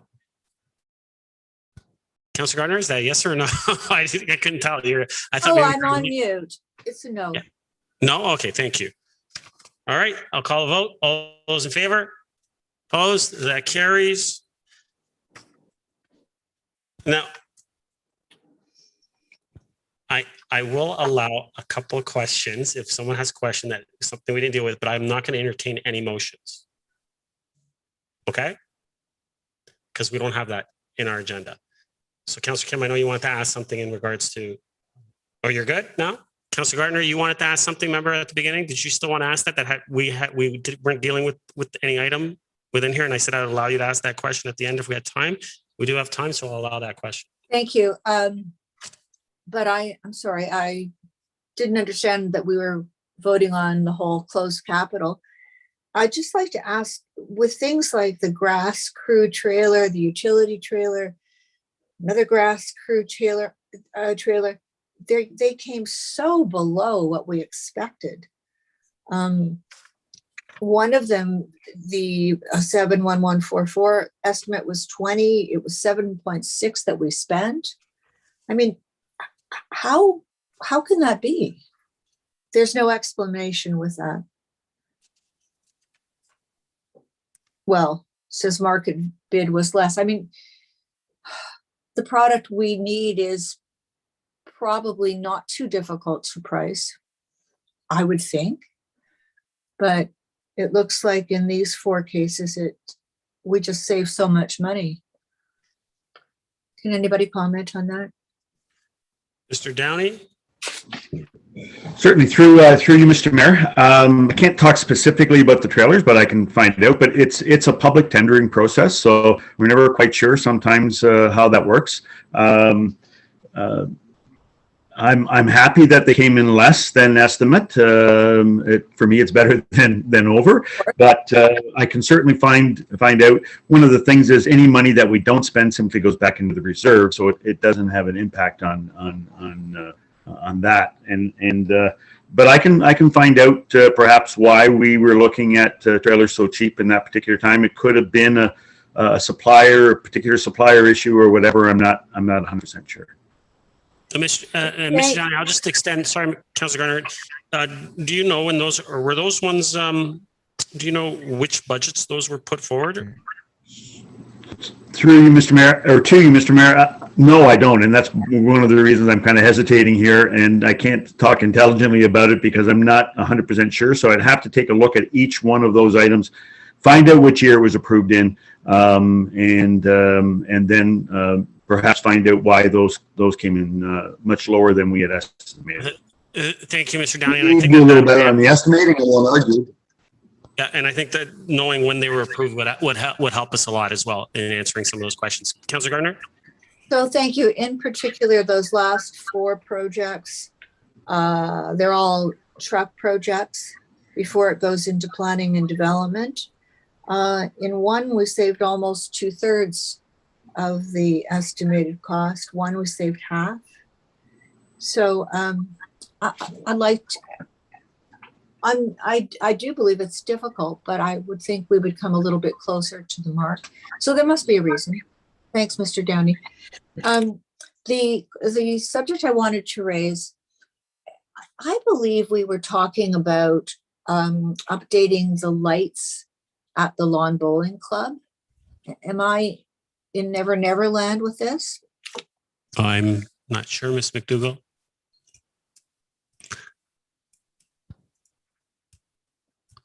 Changing them to LED lights? Ms. McDougall, Through you. Lawn Bowling Club. Yes, sorry.